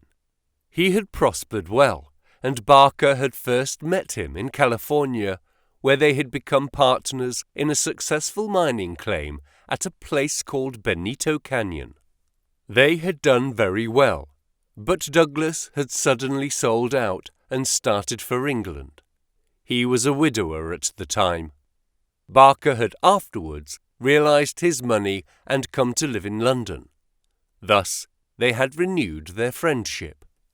Douglas had given him the impression that some danger was hanging over his head, and he had always looked upon his sudden departure from California, and also his renting a house in so quiet a place in England, as being connected with this peril. He imagined that some secret society, some implacable organization was on Douglas's track, which would never rest until it killed him. Some remarks of his had given him this idea, though he had never told him what the society was, nor how he had come to offend it. He could only suppose that the legend upon the placard had some reference to this secret society. "How long were you with Douglas in California?" asked Inspector MacDonald. 5 years altogether. He was a bachelor, you say? A widower. Have you ever heard where the first wife came from? No. I remember his saying that she was of German extraction, and I have seen her portrait. She was a very beautiful woman. She died of typhoid the year before I met him. You don't associate his past with any particular part of America. I heard him talk of Chicago. He knew the city well, and worked there. I have heard him talk of the coal and the iron districts. He travelled a good deal in his time. Was he a politician? Had this secret society to do with politics? No, he cared nothing about politics. You have no reason to think it was criminal. On the contrary, I never met a straighter man in my life. Was there anything curious about his life in California? He liked best to stay and to work at our claim in the mountains. He would never go where other men were if he could help it. That's why I first thought that someone was after him. Then when he left so suddenly for Europe, I made sure that it was so. I believe that he had a warning of some sort. Within a week of his leaving, 6 men were inquiring for him. What sort of men? Well, they were a mighty hard-looking crowd. They came up to the claim and wanted to know where he was. I told them that he was gone to Europe, and that I did not know where to find him. They meant him no good. It was easy to see that. Well, these men Americans, Californians. Well, I don't know about Californians. They were Americans, all right, but they were not miners. I don't know what they were, and was glad to see their backs. That was 6 years ago, near 7, and then you were together 5 years in California, so that this business dates back not less than 11 years at the least. That is so. It must be a very serious feud that would be kept up with such earnestness for as long as that. It would be no light thing that would give rise to it. I think it shadowed his whole life. It was never quite out of his mind. But if a man had a danger hanging over him, and knew what it was, don't you think he would turn to the police for protection? Maybe it was some danger that he could not be protected against. There's one thing you should know. He always went about armed. His revolver was never out of his pocket. But, by bad luck, he was in his dressing gown, and had left it in the bedroom last night. Once the bridge was up, I guess he thought he was safe. I should like these dates a little clearer, said MacDonald. It is quite 6 years since Douglas left California. You followed him next year, did you not? That is so. And he had been married 5 years? You must have returned about the time of his marriage. About a month before. I was his best man. Did you know Mrs. Douglas before her marriage? No, I did not. I had been away from England for 10 years. But you have seen a good deal of her since. Barker looked sternly at the detective. I have seen a good deal of him since, he answered. If I have seen her, it is because you cannot visit a man without knowing his wife. If you imagine there is any connection, I imagine nothing, Mr. Barker. I am bound to make every inquiry which can bear upon the case, but I mean no offence. Some inquiries are offensive, Barker answered angrily. It's only the facts that we want. It is in your interest and everyone's interest that they should be cleared up. did Mr. Douglas entirely approve your friendship with his wife?" Barker grew paler, and his great strong hands were clasped convulsively together. "You have no right to ask such questions," he cried. "What has this to do with the matter you are investigating?" "I must repeat the question." "Well, I refuse to answer." "You can refuse to answer, but you must be aware that your refusal is in itself an answer, for you would not refuse it if you had not something to conceal." Barker stood for a moment, with his face set grimly and his strong black eyebrows drawn low in intense thought. Then he looked up with a smile. "Well, I guess you gentlemen are only doing your clear duty after all, and I have no right to stand in the way of it. I'd only ask you not to worry Mrs. Douglas over this matter, for she has enough upon her just now. I may tell you that poor Douglas had just one fault in the world, and that was his jealousy. He was fond of me, no man could be fonder of a friend, and he was devoted to his wife. He loved me to come here and was forever sending for me, and yet if his wife and I talked together, or there seemed any sympathy between us, a kind of wave of jealousy would pass over him, and he would be off the handle and saying the wildest things in a moment. More than once I've sworn off coming for that reason, and then he would write me such penitent, imploring letters that I just had to. But you can take it from me, gentlemen, if it was my last word, that no man ever had a more loving, faithful wife, and I can say also, no friend could be more loyal than I. It was spoken with fervour and feeling, and yet Inspector MacDonald could not dismiss the subject. "You are aware," said he, "that the dead man's wedding ring has been taken from his finger." "So it appears," said Barker. "What do you mean by appears? You know it is a fact." The man seemed confused and undecided. "When I said appears, I meant that it was conceivable that he had himself taken off the ring. The mere fact that the ring should be absent, whoever may have removed it, would suggest to anyone's mind, would it not, that the marriage and the tragedy were connected?" Barker shrugged his broad shoulders. "I can't profess to say what it means," he answered. "But if you mean to hint that it could reflect in any way upon this lady's honour—" His eyes blazed for an instant, and then with an evident effort he got a grip upon his own emotions. "Well, you are on the wrong track, that's all." "I don't know that I've anything else to ask you at present," said MacDonald coldly. "There was one small point," remarked Sherlock Holmes. "When you entered the room, there was only a candle lighted on the table, was there not?" "Yes, that was so." "By its light, you saw that some terrible accident had occurred." "Exactly."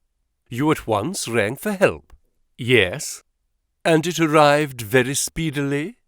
"Within a minute or so." "And yet, when they arrived, they found that the candle was out, and that the lamp had been lighted. That seems very remarkable."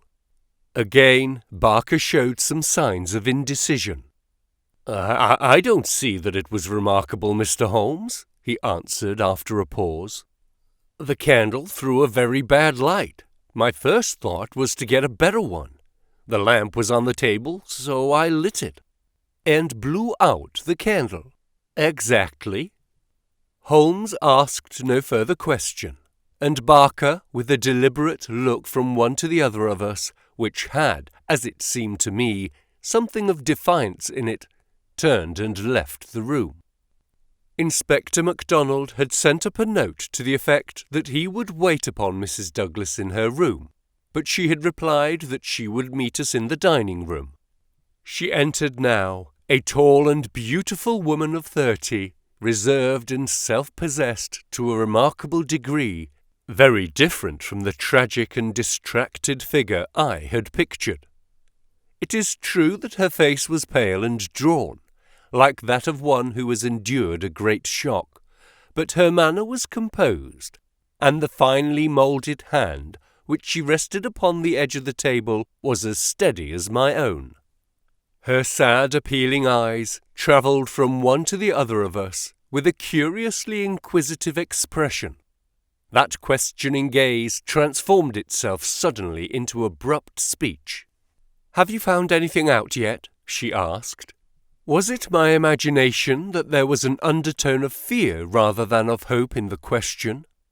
"We have taken every step possible, Mrs. Douglas," said the inspector. "You may rest assured that nothing will be neglected." "Spare no money," she said in a dead, even tone. "It is my desire that every possible effort should be made." "Perhaps you can tell us something which may throw some light upon the matter." "I fear not, but all I know is at your service." "We have heard from Mr. Cecil Barker that you did not actually see, that you were never in the room where the tragedy occurred." "No. He turned me back upon the stairs. He begged me to return to my room." "Quite so. You had heard the shot, and you had at once come down." "I put on my dressing gown and then came down." "How long was it after hearing the shot that you were stopped on the stair by Mr. Barker?" "It may have been a couple of minutes. It is so hard to reckon time at such a moment. He implored me not to go on. He assured me that I could do nothing. Then Mrs. Allen, the housekeeper, led me upstairs again. It was all like some dreadful dream." "Can you give us any idea how long your husband had been downstairs before you heard the shot?"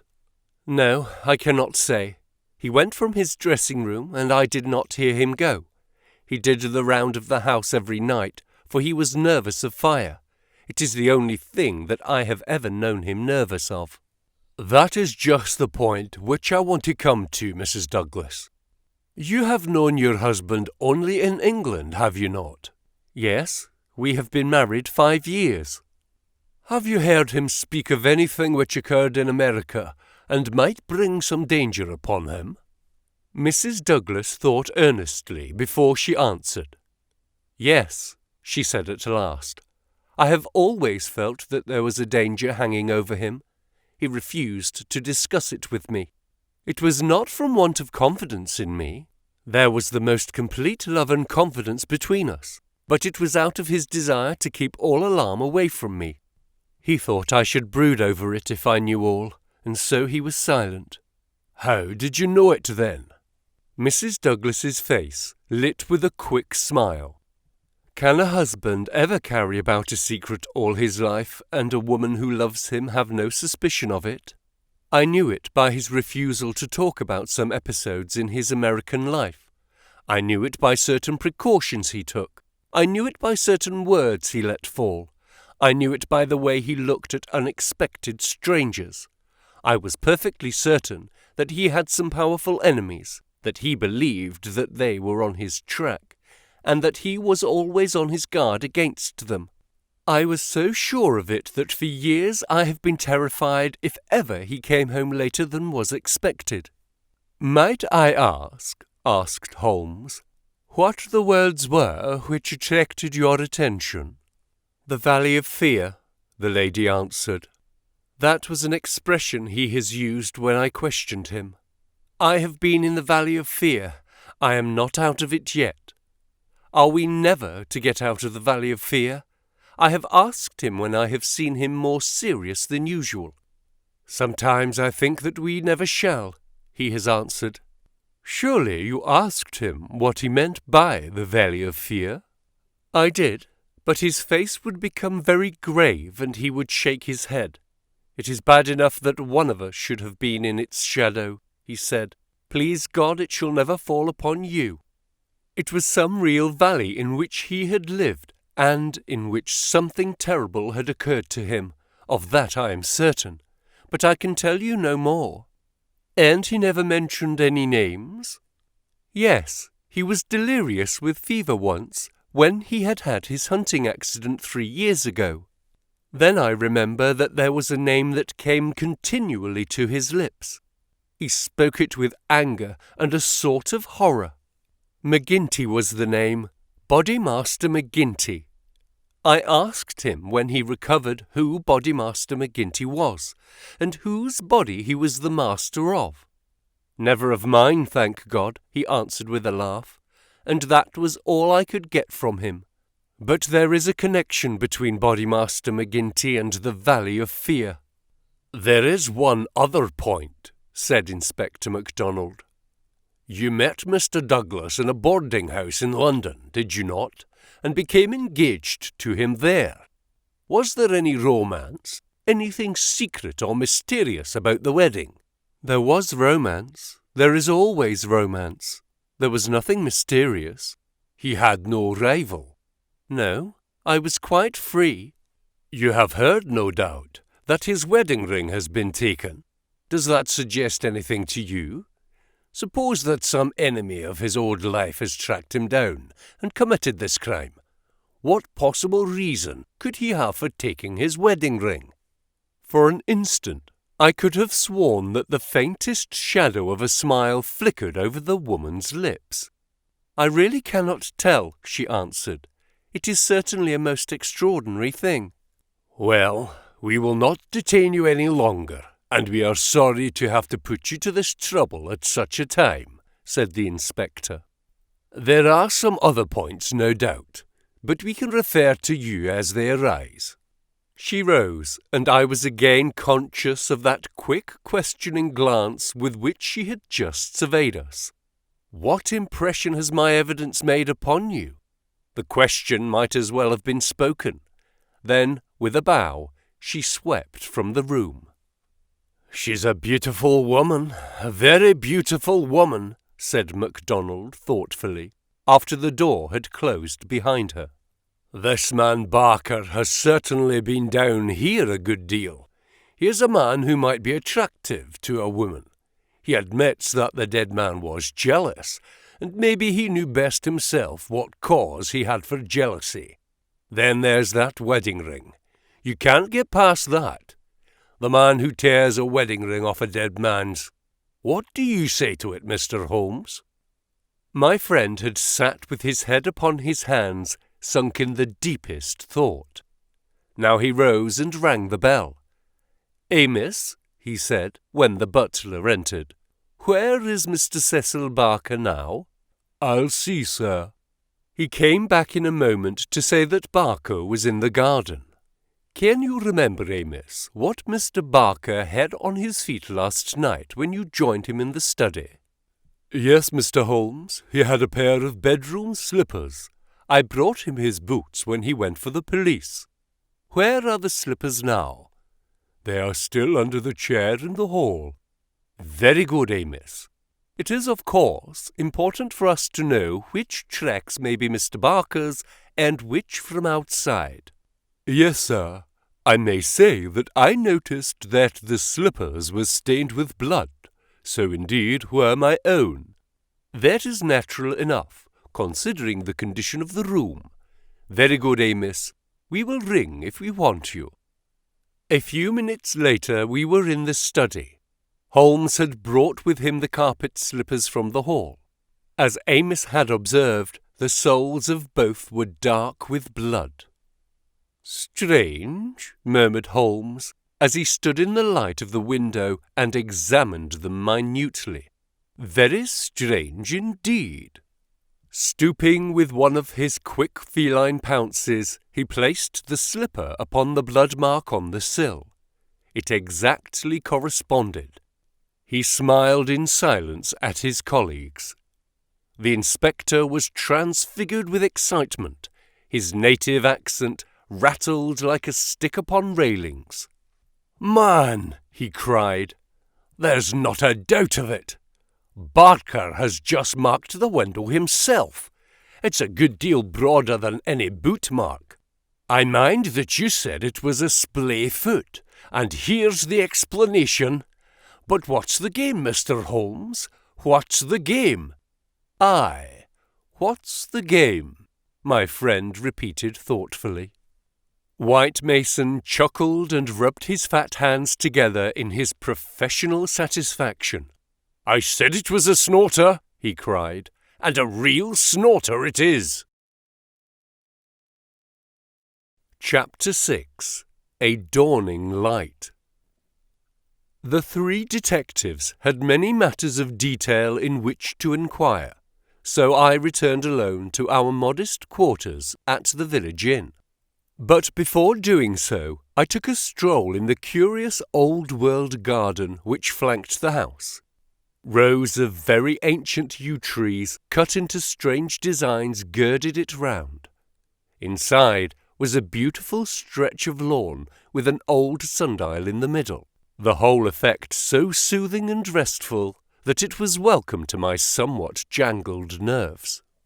In that deeply peaceful atmosphere one could forget, or remember only as some fantastic nightmare, that darkened study with the sprawling, blood-stained figure on the floor.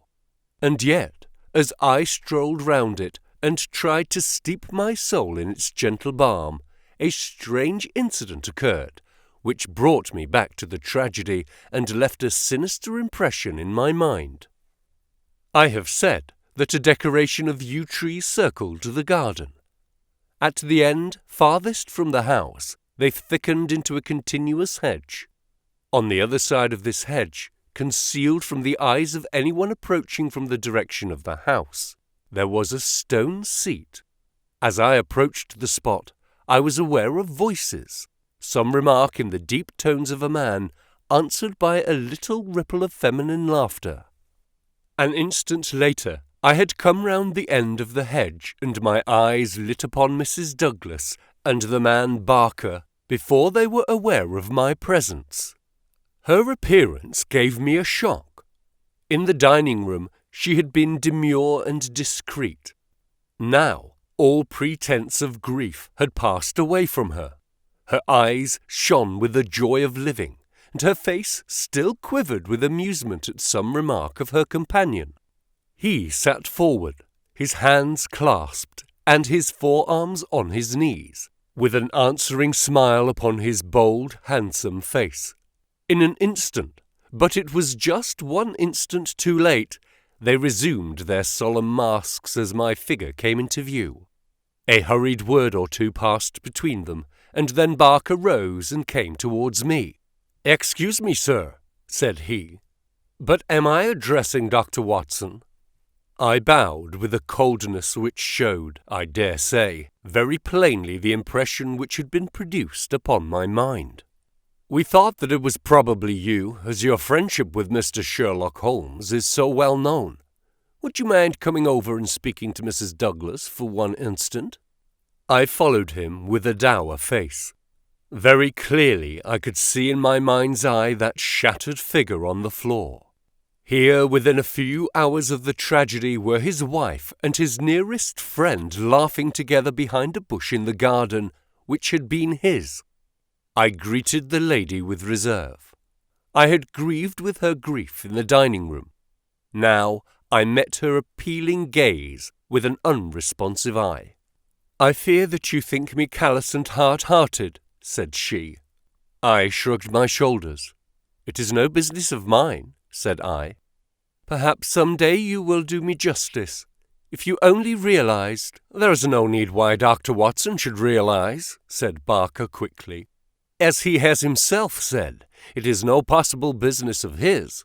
"Exactly," said I, "and so I will beg leave to resume my walk."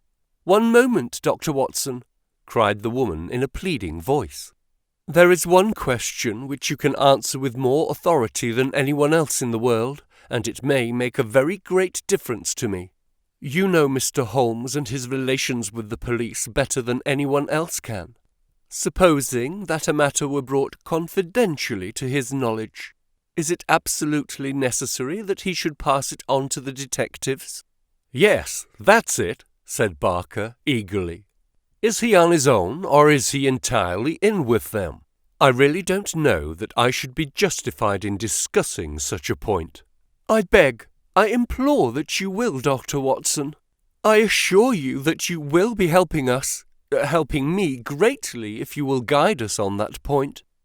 There was such a ring of sincerity in the woman's voice, for that instant I forgot all about her levity, and was moved only to her will. Mr. Holmes is an independent investigator, I said. He is his own master and would act as his own judgment directed.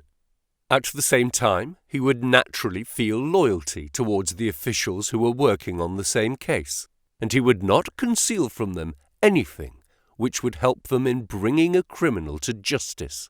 Beyond this I can say nothing, and I would refer you to Mr. Holmes himself if you wanted fuller information. So saying, I raised my hat and went upon my way, leaving them still seated behind that concealing hedge. I looked back as I rounded the far end of it, and saw that they were still talking very earnestly together, and, as they were gazing after me, it was clear that it was our interview that was the subject of their debate. "I wish none of their confidences," said Holmes when I reported to him what had occurred. He had spent the whole afternoon at the manor house in consultation with his 2 colleagues, and returned about 5 with a ravenous appetite for high tea, which I had ordered for him. "No confidences, Watson, for they are mighty awkward if it comes to an arrest for conspiracy and murder. You think it will come to that?" He was in his most cheerful and debonair humour. "My dear Watson, when I have examined that 4th egg, I shall be ready to put you in touch with the whole situation. I don't say that we have fathomed it, far from it, but when we have traced the missing dumbbell, Dear me, Watson, is it possible that you have not penetrated the fact that the case hangs upon the missing dumbbell? Well, well, you need not be downcast, for between ourselves I don't think that either Inspector Mac or the excellent local practitioner has grasped the overwhelming importance of this incident. 1 dumbbell, Watson.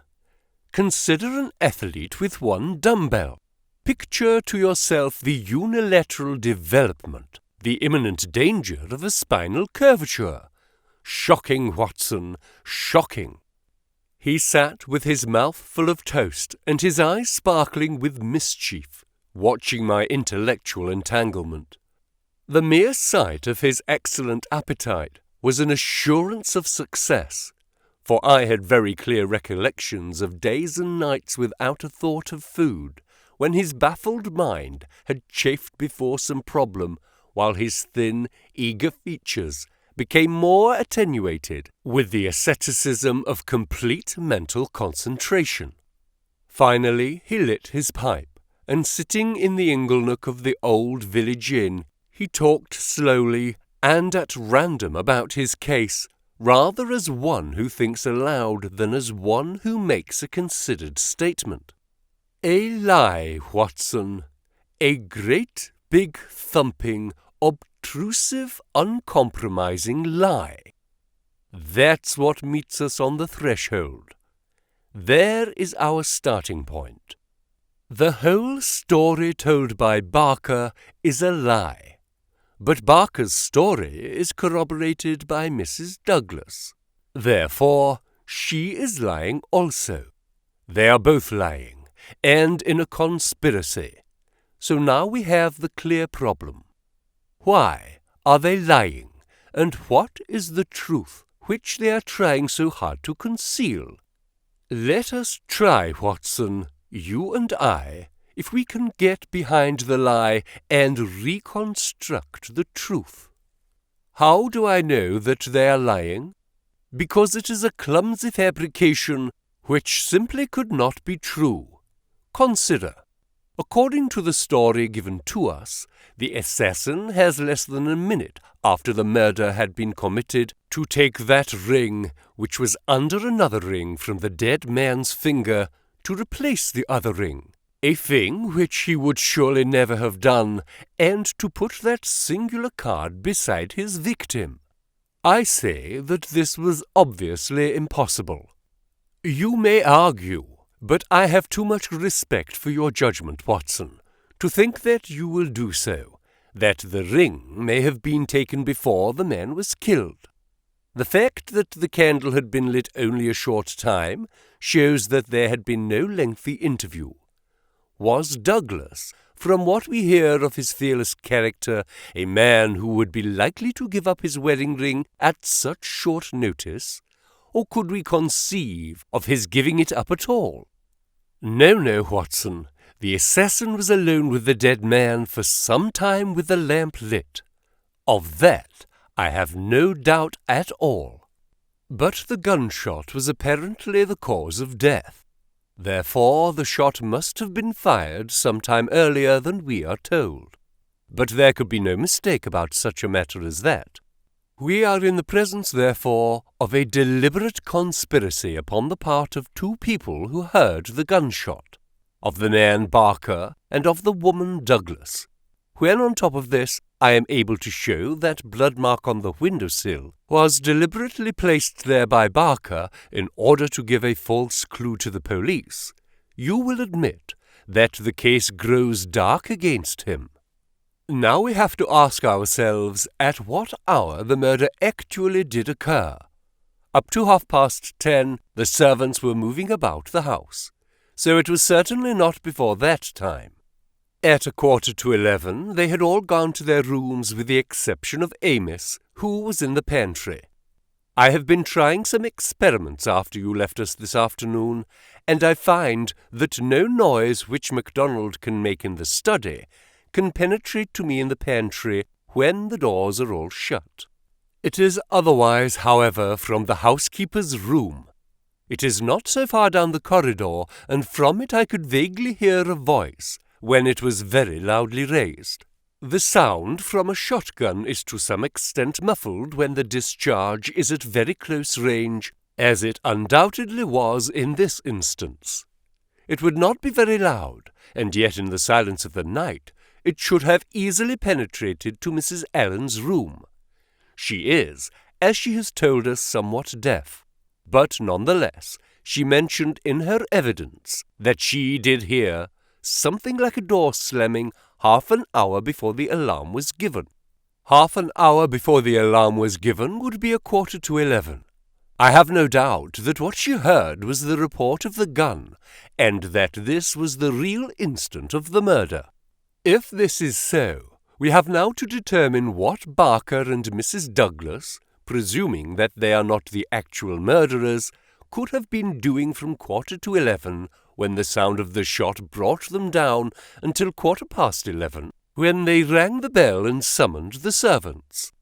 What were they doing, and why did they not instantly give the alarm? That is the question which faces us, and when it has been answered, we shall surely have gone some way to solve our problem. I am convinced myself, said I, that there is an understanding between those two people. She must be a heartless creature to sit laughing at some jest within a few hours of her husband's murder. Exactly. She does not shine as a wife, even in her own account of what occurred. I am not a whole-souled admirer of womankind, as you are aware, Watson, but my experience of life has taught me that there are few wives, having any regard for their husbands, who would let any man's spoken word stand between them and that husband's dead body. Should I ever marry, Watson, I should hope to inspire my wife with some feeling which would prevent her from being walked off by a housekeeper when my corpse was lying within a few yards of her. It was badly stage-managed, for even the rawest investigators must be struck by the absence of the usual feminine ululation. If there had been nothing else, this incident alone would have suggested a prearranged conspiracy to my mind. You think, then, definitely that Barker and Mrs. Douglas are guilty of the murder? There is an appalling directness about your questions, Watson, said Holmes, shaking his pipe at me. They come at me like bullets. If you put it that Mrs. Douglas and Barker know the truth about the murder and are conspiring to conceal it, then I can give you a whole-souled answer. I am sure they do. But your more deadly proposition is not so clear. Let us for a moment consider the difficulties which stand in the way. We will suppose that this couple are united by the bonds of a guilty love, and that they have determined to get rid of the man who stands between them. It is a large supposition, for discreet inquiry among servants and others has failed to corroborate it in any way.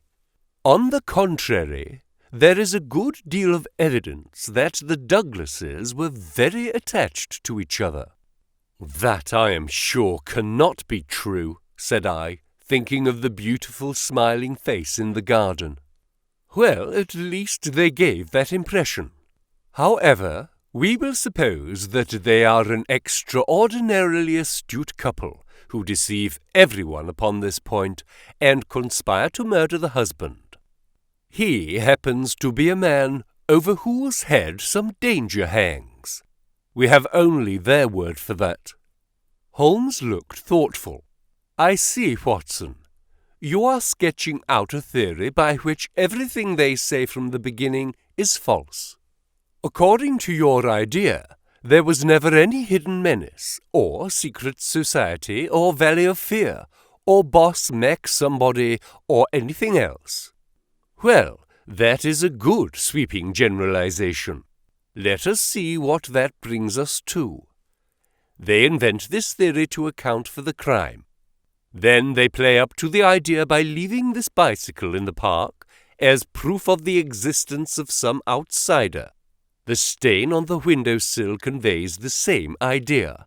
So does the card on the body, which might have been prepared in the house. That all fits into your hypothesis, Watson. But now we come on the nasty, angular, uncompromising bits which won't slip into their places. Why a cut-off shotgun, of all weapons, and an American one at that? How could they be so sure that the sound of it would not bring someone onto them? It is a mere chance, as it is, that Mrs. Allen did not start out to inquire for the slamming door. Why did your guilty couple do all this, Watson? I confess that I can't explain it. Then again, if a woman and her lover conspire to murder a husband, are they going to advertise their guilt by ostentatiously removing his wedding ring after his death? Does that strike you as very probable, Watson? No, it does not.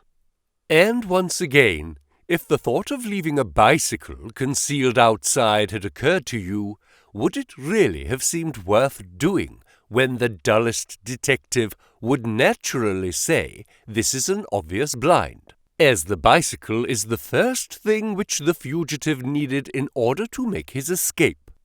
I can conceive of no explanation. And yet there should be no combination of events for which the wit of man cannot conceive an explanation. Simply as a mental exercise, without any assertion that it is true, let me indicate a possible line of thought. It is, I admit, mere imagination, but how often is imagination the mother of truth? We will suppose that there was a guilty secret, a really shameful secret in the life of this man Douglas. This leads to his murder by someone who is, we will suppose, an avenger, someone from outside. This avenger, for some reason, which I confess I am still at a loss to explain, took the dead man's wedding ring. The vendetta might conceivably date back to the man's first marriage, and the ring be taken for some such reason. Before this avenger got away, Barker and the wife had reached the room. The assassin convinced them that any attempt to arrest him would lead to the publication of some hideous scandal.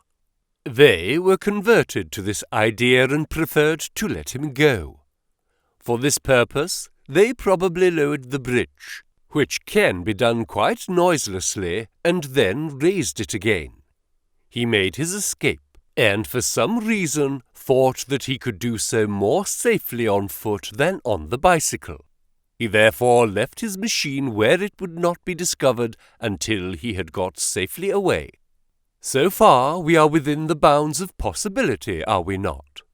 Well, it is possible, no doubt, said I with some reserve.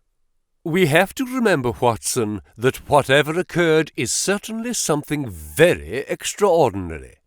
Well now, to continue our supposititious case, the couple, not necessarily a guilty couple, realize after the murderer is gone that they have placed themselves in a position in which it may be difficult for them to prove that they did not themselves either do the deed or connive at it. They rapidly and rather clumsily met the situation. The mark was put by Barker's blood-stained slipper upon the windowsill to suggest how the fugitive got away. They, obviously, were the two who must have heard the sound of the gun, so they gave the alarm exactly as they would have done, but a good half an hour after the event. And how do you propose to prove all this?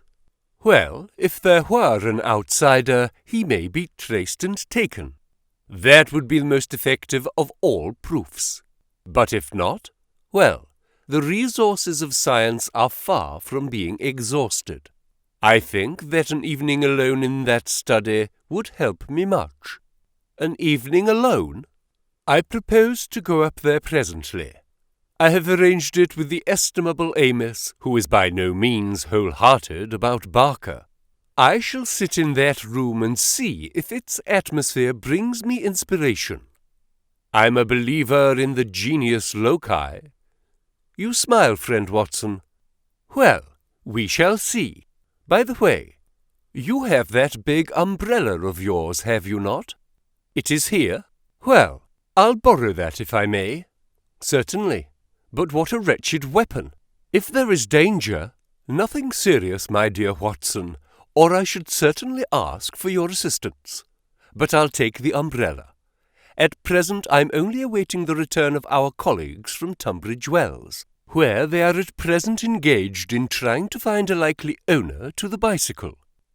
It was nightfall before Inspector MacDonald and White Mason came back from their expedition, and they arrived exultant, reporting a great advance in our investigation.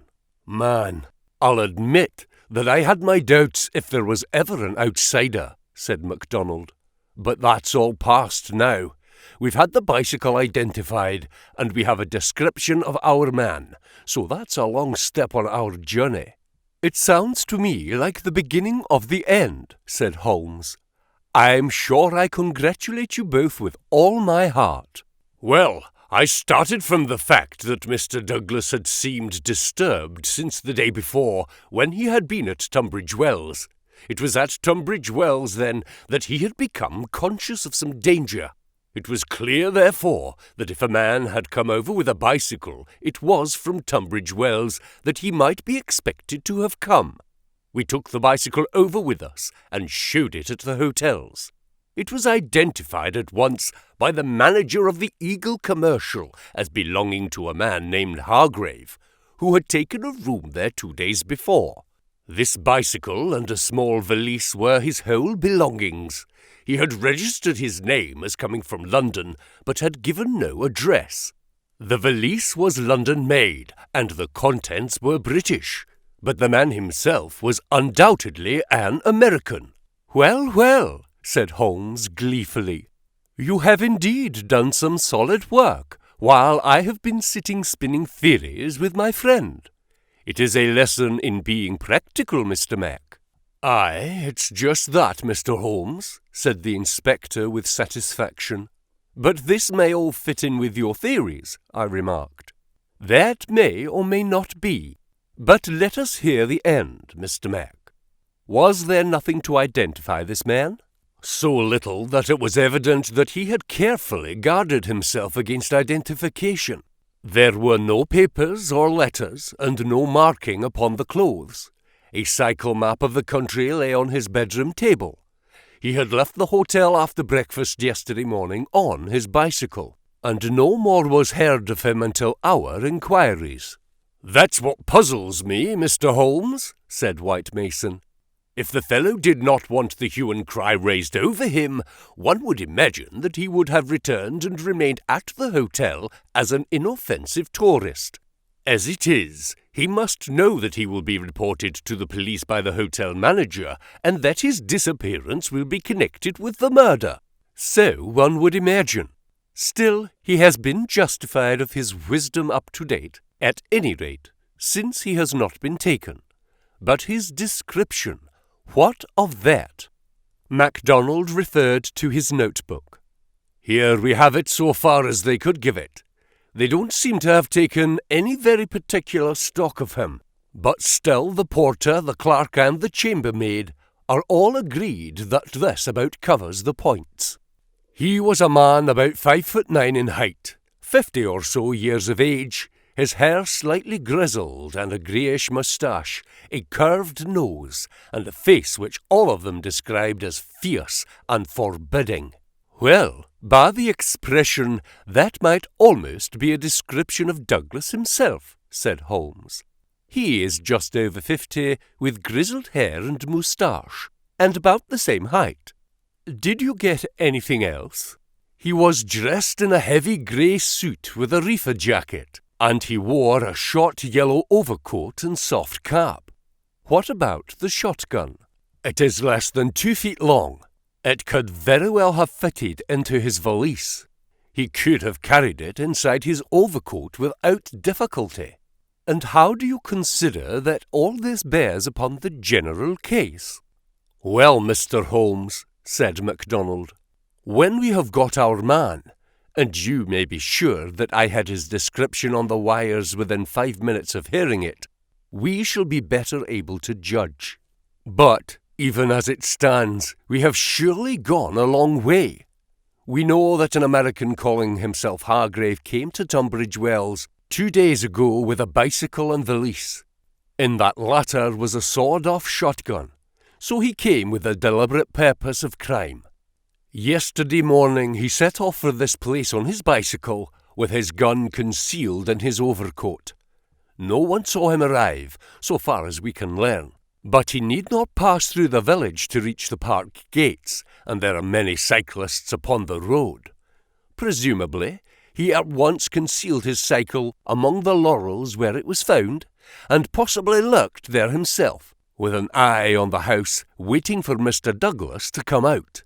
The shotgun is a strange weapon to use inside a house, but he had intended to use it outside, and there it has very obvious advantages, as it would be impossible to mess with it, and the sound of the shots is so common in an English sporting neighbourhood that no particular notice would be taken. That is all very clear, said Holmes. Well, Mr. Douglas did not appear. What has he to do next? He left his bicycle and approached the house in the twilight. He found the drawbridge down and no one about. He took his chance, intending, no doubt, to make some excuse if he met anyone. He met no one. He slipped into the first room that he saw and concealed himself behind the curtain. Thence he could see the drawbridge go up, and he knew that his only escape was through the moat. He waited until 11:15, when Mr. Douglas, upon his usual nightly round, came into the room. He shot him and escaped, as arranged. He was aware that the bicycle would be described by the hotel people and be a clue against him, so he left it there and made his way by some other means to London or to some safe hiding place which he had already arranged. How is that, Mr. Holmes? Well, Mr. Mac, it is very good and very clear so far as it goes. That is your end of the story. My end is that the crime was committed half an hour earlier than reported, that Mrs. Douglas and Barker are both in a conspiracy to conceal something, that they aided the murderer's escape, or at least that they reached the room before he escaped, and that they fabricated evidence of his escape through the window, whereas in the probability they had themselves let him go by lowering the bridge. That's my reading of the first half. The two detectives shook their heads. Well, Mr. Holmes, if this is true, we only tumble out of one mystery into another, said the London inspector. And in some ways a worse one, added White Mason. "The lady has never been in America in all her life. What possible connection could she have with an American assassin which would cause her to shelter him?" "I freely admit the difficulties," said Holmes. "I propose to make a little investigation of my own tonight, and it is just possible that it may contribute something to the common cause." "Can we help you, Mr. Holmes?" No. Darkness and Dr. Watson's umbrella, my wants are simple. And Amos, the faithful Amos, no doubt, he will stretch a point for me. All my lines of thought lead me back invariably to one basic question. Why should an athletic man develop his frame upon so unnatural an instrument as a single dumbbell? It was late that night when Holmes returned from his solitary excursion. We slept in a double-bedded room, which was the best that the little country inn could do for us. I was already asleep when I was partly awakened by his entrance. "Well, Holmes," I murmured, "have you found anything out?" He stood beside me in silence, his candle in his hand. Then the tall, lean figure inclined towards me. "I say, Watson," he whispered, "would you be afraid to sleep in the same room with a lunatic, a man with softening of the brain, an idiot whose mind has lost its grip?" "Not in the least," I answered in astonishment. "Ah, that's lucky," he said, and not another word would he utter that night. Chapter 7. The Solution. Next morning after breakfast, we found Inspector MacDonald and White Mason seated in close consultation in the small parlour of the local police sergeant. On the table in front of them were piled a number of letters and telegrams, which they were carefully sorting and docketing. 3 had been placed on one side. "Still on the track of the elusive bicyclist?" Holmes asked cheerfully. "What is the latest news of the ruffian?" MacDonald pointed ruefully to his heap of correspondence. "He is at present reported from Leicester, Nottingham, Southampton, Derby, East Ham, Richmond, and 14 other places. In 3 of them, East Ham, Leicester, and Liverpool, there is a clear case against him, and he has actually been arrested. The country seems to be full of fugitives with yellow coats."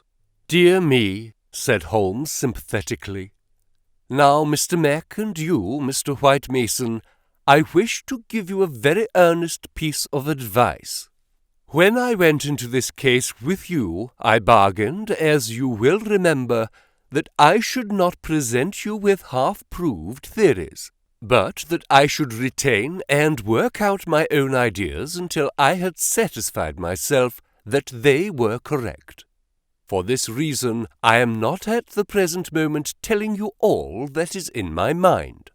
On the other hand, I said that I would play the game fairly by you, and I do not think it is a fair game to allow you, for one unnecessary moment, to waste your energies upon a profitless task.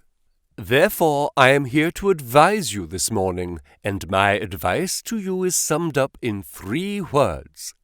Abandon the case." MacDonald and White Mason stared in amazement at their celebrated colleague. "You consider it hopeless?" cried the inspector. "I consider your case to be hopeless. I do not consider that it is hopeless to arrive at the truth." "But this cyclist, he is not an invention.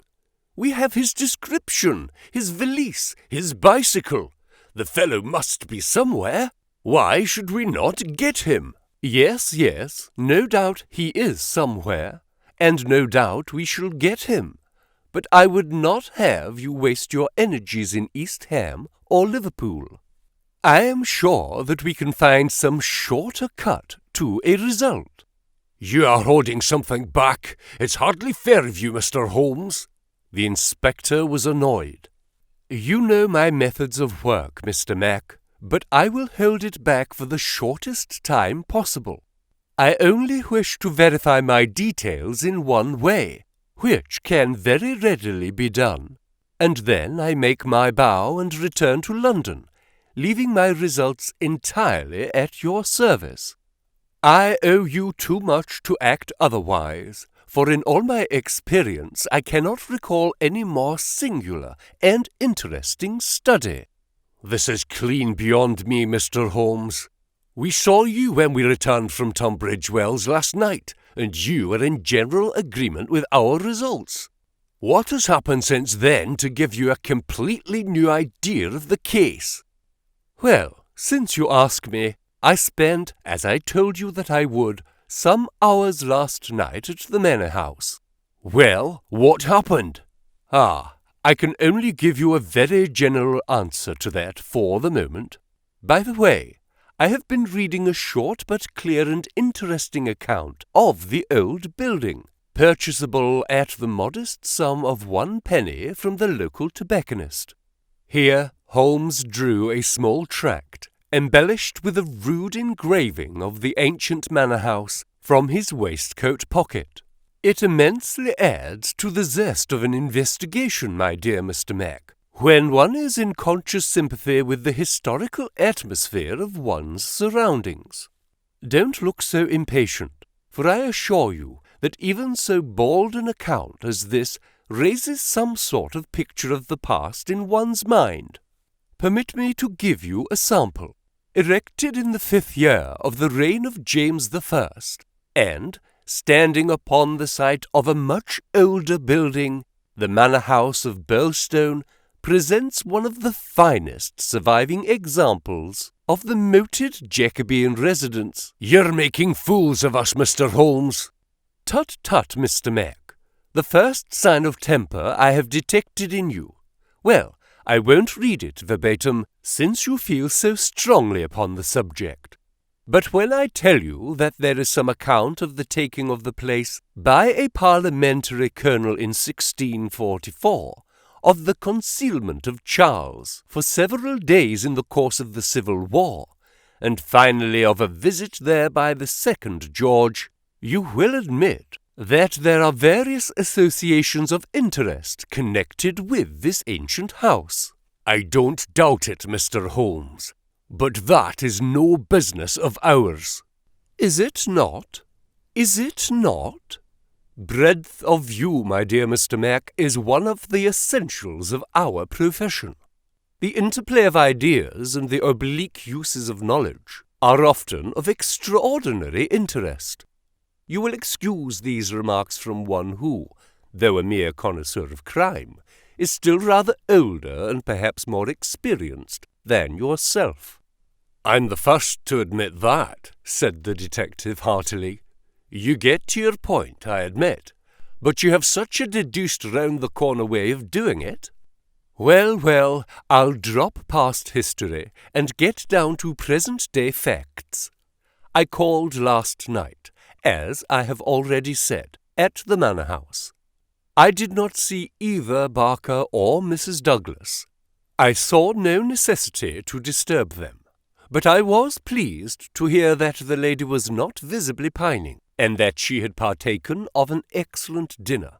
My visit was specially made to the good Mr. Amos, when whom I exchanged some amiabilities which culminated in his allowing me, without reference to anyone else, to sit alone for a time in the study.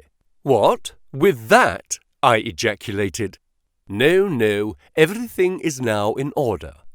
You gave permission for that, Mr. Mac, as I'm informed. The room was in its normal state, and in it I passed an instructive quarter of an hour. What were you doing? Well, not to make a mystery of so simple a matter, I was looking for the missing dumbbell. It has always bulked rather large in my estimate of the case. I ended by finding it. Where? There we come to the edge of the unexplored. Let me go a little further, a very little further, and I will promise that you shall share everything that I know. "Well, we're bound to take you on your terms," said the inspector. "But when it comes to telling us to abandon the case, why in the name of goodness should we abandon the case?" "For the simple reason, my dear Mr. Mac, "That you have not got the first idea what it is that you are investigating." "We are investigating the murder of Mr. John Douglas of Birlstone Manor." "Yes, yes, so you are. But don't trouble to trace the mysterious gentleman upon the bicycle. I assure you that it won't help you." "Then what do you suggest that we do?" "I will tell you exactly what to do if you will do it." "Well, I'm bound to say I've always found you had reason behind all your queer ways. I'll do what you advise." "And you, Mr. White Mason?" The country detective looked helplessly from one to the other. Holmes and his methods were new to him. "Well, if it is as good enough for the inspector, it is good enough for me," he said at last. "Capital," said Holmes. "Well then, I should recommend a nice, cheery country walk for both of you. They tell me that the views from Birlstone Ridge over the Weald are very remarkable. No doubt lunch could be got at some suitable hostelry, though my ignorance of the country prevents me from recommending one. In the evening, tired but happy—" "Man, this is getting past a joke!" cried MacDonald, rising angrily from his chair. "Well, well, spend the day as you like," said Holmes, patting him cheerfully upon the shoulder. "Do what you like and go where you will, but meet me here before dusk, without fail. Without fail, Mr. Mac." "That sounds more like sanity." "All of it was excellent advice, but I don't insist, so long as you are here when I need you. But now, before we part, I want you to write a note to Mr. Barker. Well, I'll dictate it if you like. Ready? Dear Sir, it has struck me that it is our duty to drain the moat, in the hope that we may find some—" "It's impossible," said the inspector. "I've made inquiry." "Tut, tut, my dear sir. Please do what I ask you." "Well, go on."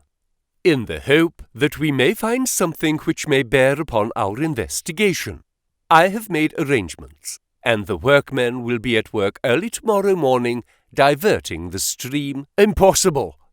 "Diverting the stream, so that I thought it best to explain matters beforehand.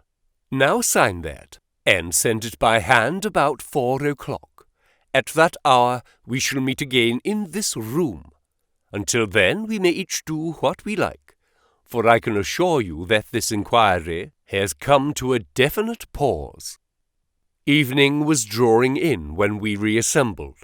Holmes was very serious in his manner, myself curious, and the detectives obviously critical and annoyed.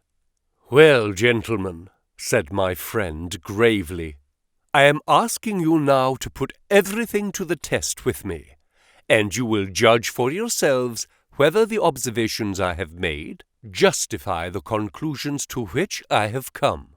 It is a chilly evening, and I do not know how long our expedition may last, so I beg you that you will wear your warmest coats. It is of the first importance that we should be in our places before it grows dark. So with your permission, we shall get started at once." We passed along the outer bounds of the Manor House Park until we came to a place where there was a gap in the rails which fenced it. Through this we slipped, and then in the gathering gloom we followed Holmes until we had reached a shrubbery which lies nearly opposite to the main door and the drawbridge.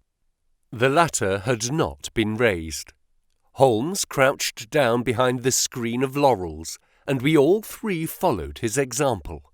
"Well, what are we to do now?" asked MacDonald with some gruffness. "Possess our souls in patience, and make as little noise as possible," Holmes answered. "What are we here for at all? I really think that you might treat us with more frankness." Holmes laughed. "Watson insists that I am the dramatist in real life," said he. "Some touch of the artist wells up within me and calls insistently for a well-staged performance. Surely our profession, Mr. Mac, would be a drab and sordid one if we did not sometimes set the scene so as to glorify our results. The blunt accusation, the brutal tap upon the shoulder. What can one make of such a denouement? But the quick inference, the subtle trap, the clever forecast of coming events, the triumphant vindication of bold theories, are these not the pride and the justification of our life's work? At the present moment you thrill with the glamour of the situation and the anticipation of the hunt. Where would be that thrill if I had been as definite as a timetable? I only ask a little patience, Mr. Mac, and all will be clear to you. Well, I hope the pride and justification and the rest of it will come before we all get our death of cold, said the London detective with comic resignation. We all had good reason to join in the aspiration, for our vigil was a long and bitter one.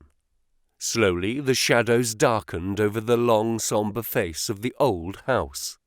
A cold, damp reek from the moat chilled us to the bones and set our teeth chattering. There was a single lamp over the gateway and a steady globe of light in the fatal study. Everything else was dark and still.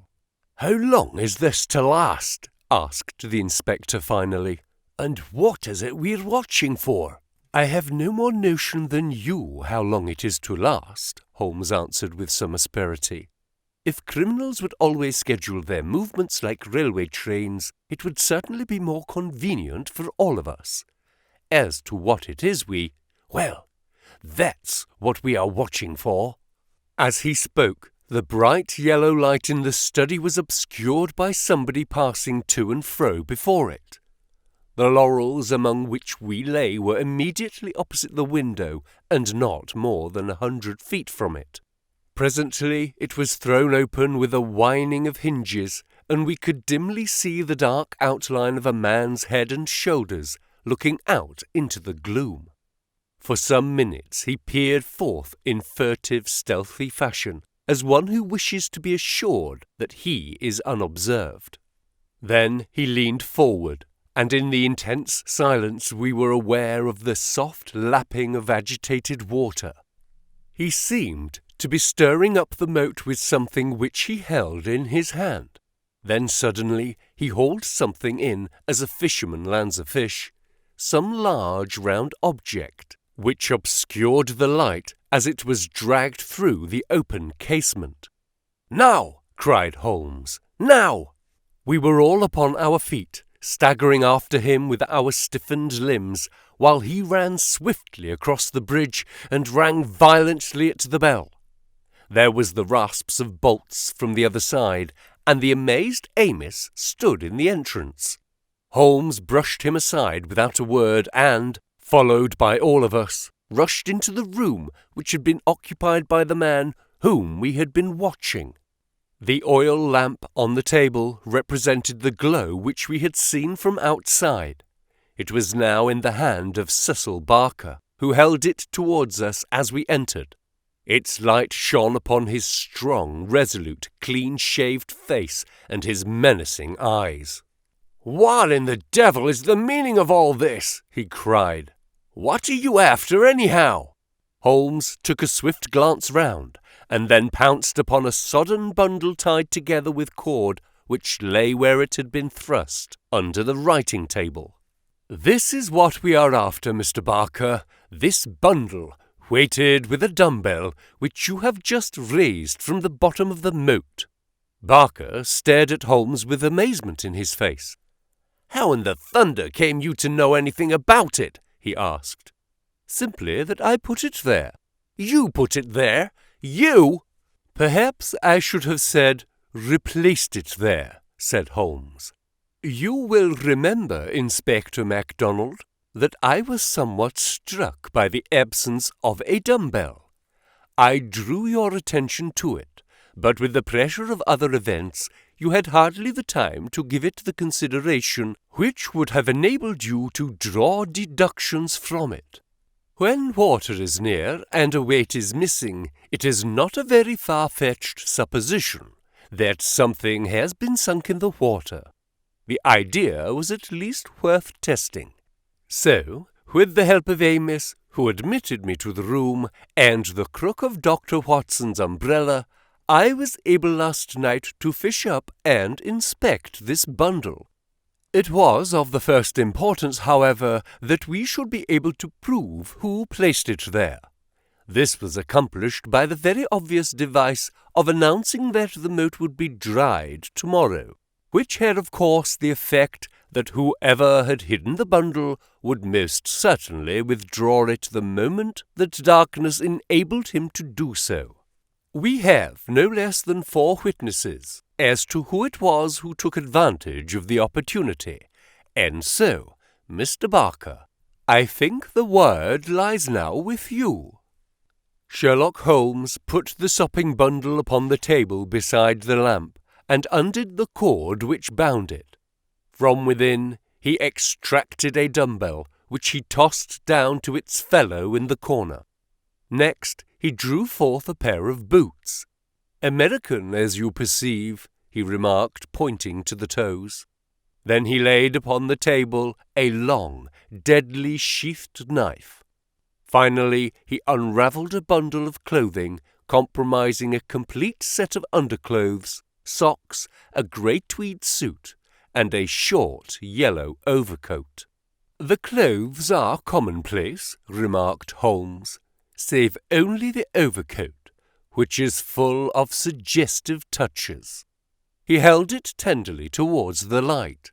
"Here, as you perceive, is the inner pocket prolonged into the lining in such fashion as to give ample space for the truncated fowling piece. The tailor's tab is on the neck. Neil, Outfitter, The Misser, USA. I have spent an instructive afternoon in the rector's library, and have enlarged my knowledge by adding the fact that the Misser is a flourishing little town at the head of one of the best-known coal and iron valleys in the United States. I have some recollection, Mr. Barker, that you associated the coal districts with Mr. Douglas's first wife, and it would surely not be too far-fetched an inference that the VV upon the card by the dead body might stand for the Misser Valley, or that this very valley which sends forth emissaries of murder may be that valley of fear of which we have heard. So much is fairly clear. And now, Mr. Barker, I seem to be standing rather in the way of your explanation." It was a sight to see Cecil Barker's expressive face during this exposition of the great detective. Anger, amazement, consternation, and indecision swept over it in turn. Finally, he took refuge in a somewhat acrid irony. "You know such a lot, Mr. Holmes. Perhaps you had better tell us some more," he sneered. "I have no doubt that I could tell you a great deal more, Mr. Barker, but it would come with a better grace from you." "Oh, you think so, do you? Well, all I can say is that if there's any secret here, it's not my secret, and I'm not the man to give it away." "Well, if you take that line, Mr. Barker," said the inspector quietly, "we must keep you in sight until we have the warrant and can hold you." "You can do what you damn well please about that," said Barker defiantly.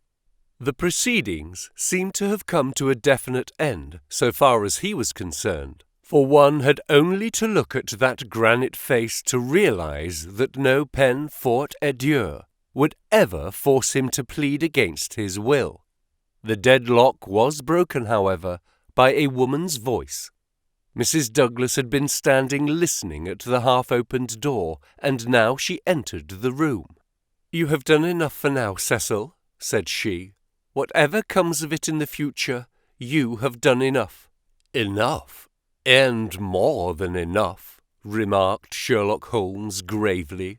"I have every sympathy with you, madam, and should strongly urge you to have some confidence in the common sense of our jurisdiction, and to take the police voluntarily into your complete confidence. It may be that I am myself at fault for not following up the hint which you conveyed to me through my friend Dr. Watson. But at that time I had every reason to believe that you were directly concerned in the crime. Now I am assured that this is not so. At the same time, there is much that is unexplained, and I should strongly recommend that you ask Mr. Douglas to tell us his own story." Mrs. Douglas gave a cry of astonishment at Holmes's words. The detectives and I must have echoed it, when we were aware of a man who seemed to have emerged from the wall, who advanced now from the gloom of the corner in which he had appeared. Mrs. Douglas turned, and in an instant her arms were round him. Barker had seized his outstretched hand. "It is best this way, Jack," his wife repeated. "I am sure that it is best." "Indeed, yes, Mr. Douglas," said Sherlock Holmes. "I am sure that you will find it best." The man stood blinking at us with the dazed look of one who comes from the dark into the light. It was a remarkable face, bold grey eyes, a strong, short-clipped, grizzled moustache, a square projecting chin, and a humorous mouth. He took a good look at us all, and then, to my amazement, he advanced to me and handed me a bundle of paper. "I've heard of you," said he in a voice which was not quite English and not quite American, but was altogether mellow and pleasing. "You are the historian of this bunch. Well, Dr. Watson, you've never had such a story as that pass through your hands before, and I lay my last dollar on that. Tell it your own way. But there are the facts, and you can't miss the public so long as you have those. I've been cooped up 2 days, and I've spent the daylight hours, as much daylight as I could get in that rat trap, in putting the thing into words. You're welcome to them. You and your public. There's the story of the Valley of Fear." "That's the past, Mr. Douglas," said Sherlock Holmes quietly. "What we desire now is to hear your story of the present." "You'll have it, sir," said Douglas. "May I smoke as I talk?" "Well, thank you, Mr. Holmes. You're a smoker yourself, if I remember right, and you'll guess what it is to be sitting for 2 days with tobacco in your pocket and afraid that the smell will give you away." He leaned against the mantelpiece and sucked at the cigar which Holmes had handed him. "I've heard of you, Mr. Holmes. I never guessed that I should meet you. But before you are through with that," he nodded at my papers, "you will say I've brought you something fresh." Inspector MacDonald had been staring at the newcomer with the greatest amazement. "Well, this fairly beats me," he cried at last. "If you are Mr. John Douglas of Birlstone Manor, then whose death have we been investigating for these 2 days, and where in the world have you sprung from now? You seemed to me to come out of the floor like a jack-in-a-box." "Ah, Mr. Mac," said Holmes, shaking a reproving forefinger, "you would not read that excellent local compilation which described the concealment of King Charles. People did not hide in those days without excellent hiding places, and the hiding place that has once been used may be again. I had persuaded myself that we should find Mr. Douglas under this roof." "And how long have you been playing this trick upon us, Mr. Holmes?" said the inspector angrily. "How long have you allowed us to waste ourselves upon a search that you knew to be an absurd one?" "Not 1 instant, my dear Mr. Mac. Only last night did I form my views of the case. As they could not be put to the proof until this evening, I invited you and your colleague to take a holiday for the day. Pray, what more could I do? When I found the suit of clothes in the moat, it at once became apparent to me that the body we had found could not have been the body of Mr. John Douglas at all, but must be that of the bicyclist from Tunbridge Wells. No other conclusion was possible. Therefore I had to determine where Mr. John Douglas himself could be, and the balance of probability was that with the connivance of his wife and his friend he was concealed in a house which had such conveniences for a fugitive, and awaiting quieter times when he could make his final escape. "Well, you figured it out about right," said Douglas approvingly. "I thought I'd dodge your British law, for I was not sure how I stood under it, and also I saw my chance to throw these hounds once for all off my track. Mind you, from first to last, I have done nothing to be ashamed of, and nothing that I would not do again. But you'll judge that for yourselves when I tell you my story. Never mind warning me, Inspector. I'm ready to stand pat upon the truth. I'm not going to begin at the beginning. That's all there." He indicated my bundle of papers, and a mighty queer yarn you'll find it. It all comes down to this, that there are some men that have good cause to hate me and would give their last dollar to know that they had got me. So long as I am alive and they are alive, there is no safety in this world for me. They hunted me from Chicago to California. Then they chased me out of America. But when I married and settled down in this quiet spot, I thought my last years were going to be peaceable. I never explained to my wife how things were. Why should I pull her into it? She would never have a quiet moment again, but would always be imagining trouble. I fancy she knew something, for I may have dropped a word here or a word there, but until yesterday, after you gentlemen had seen her, she never knew the rights of the matter. She told you all she knew, and so did Barker here, for on the night when this thing happened, there was mighty little time for explanations. She knows everything now, and I would have been a wiser man if I had told her sooner.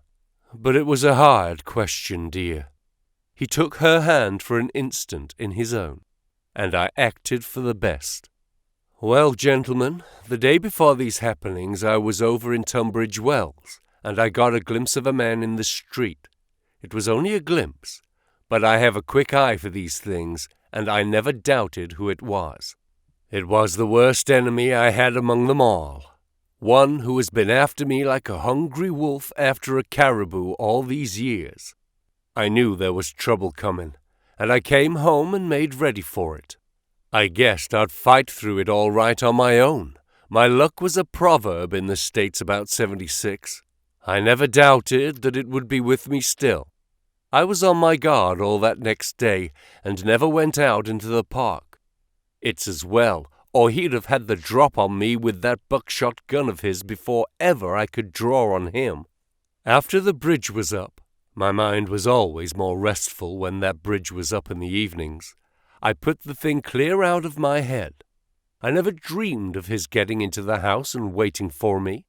But when I made my round in my dressing gown, as was my habit, I had no sooner entered the study than I scented danger. I guess when a man has had dangers in his life, and I've had more than most in my time, there is a kind of sixth sense that waves the red flag. I saw the signal clear enough, and yet I couldn't tell you why. Next instant, I spotted a boot under the window curtain, and then I saw why plain enough. I'd just the one candle that was in my hand, but there was a good light from the hall lamp through the open door. I put down the candle and jumped for a hammer that I'd left on the mantel. At the same moment, he sprang at me.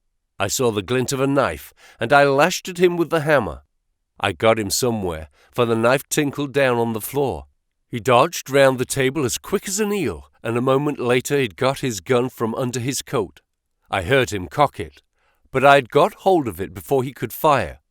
I had it by the barrel, and we wrestled for it all ends up for a minute or more. It was death to the man that lost his grip. He never lost his grip, but he got it butt down for a moment too long. Maybe it was I that pulled the trigger. Maybe we just jolted it off between us.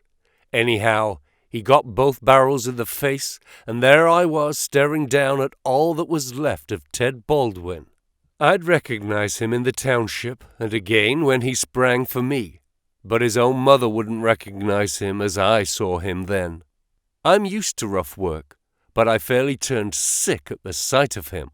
I was hanging on the side of the table when Barker came hurrying down. I heard my wife coming, and I ran to the door and stopped her. It was no sight for a woman. I promised I'd come to her soon. I said a word or two to Barker. He took it all in at a glance, and we waited for the rest to come along. But there was no sign of them.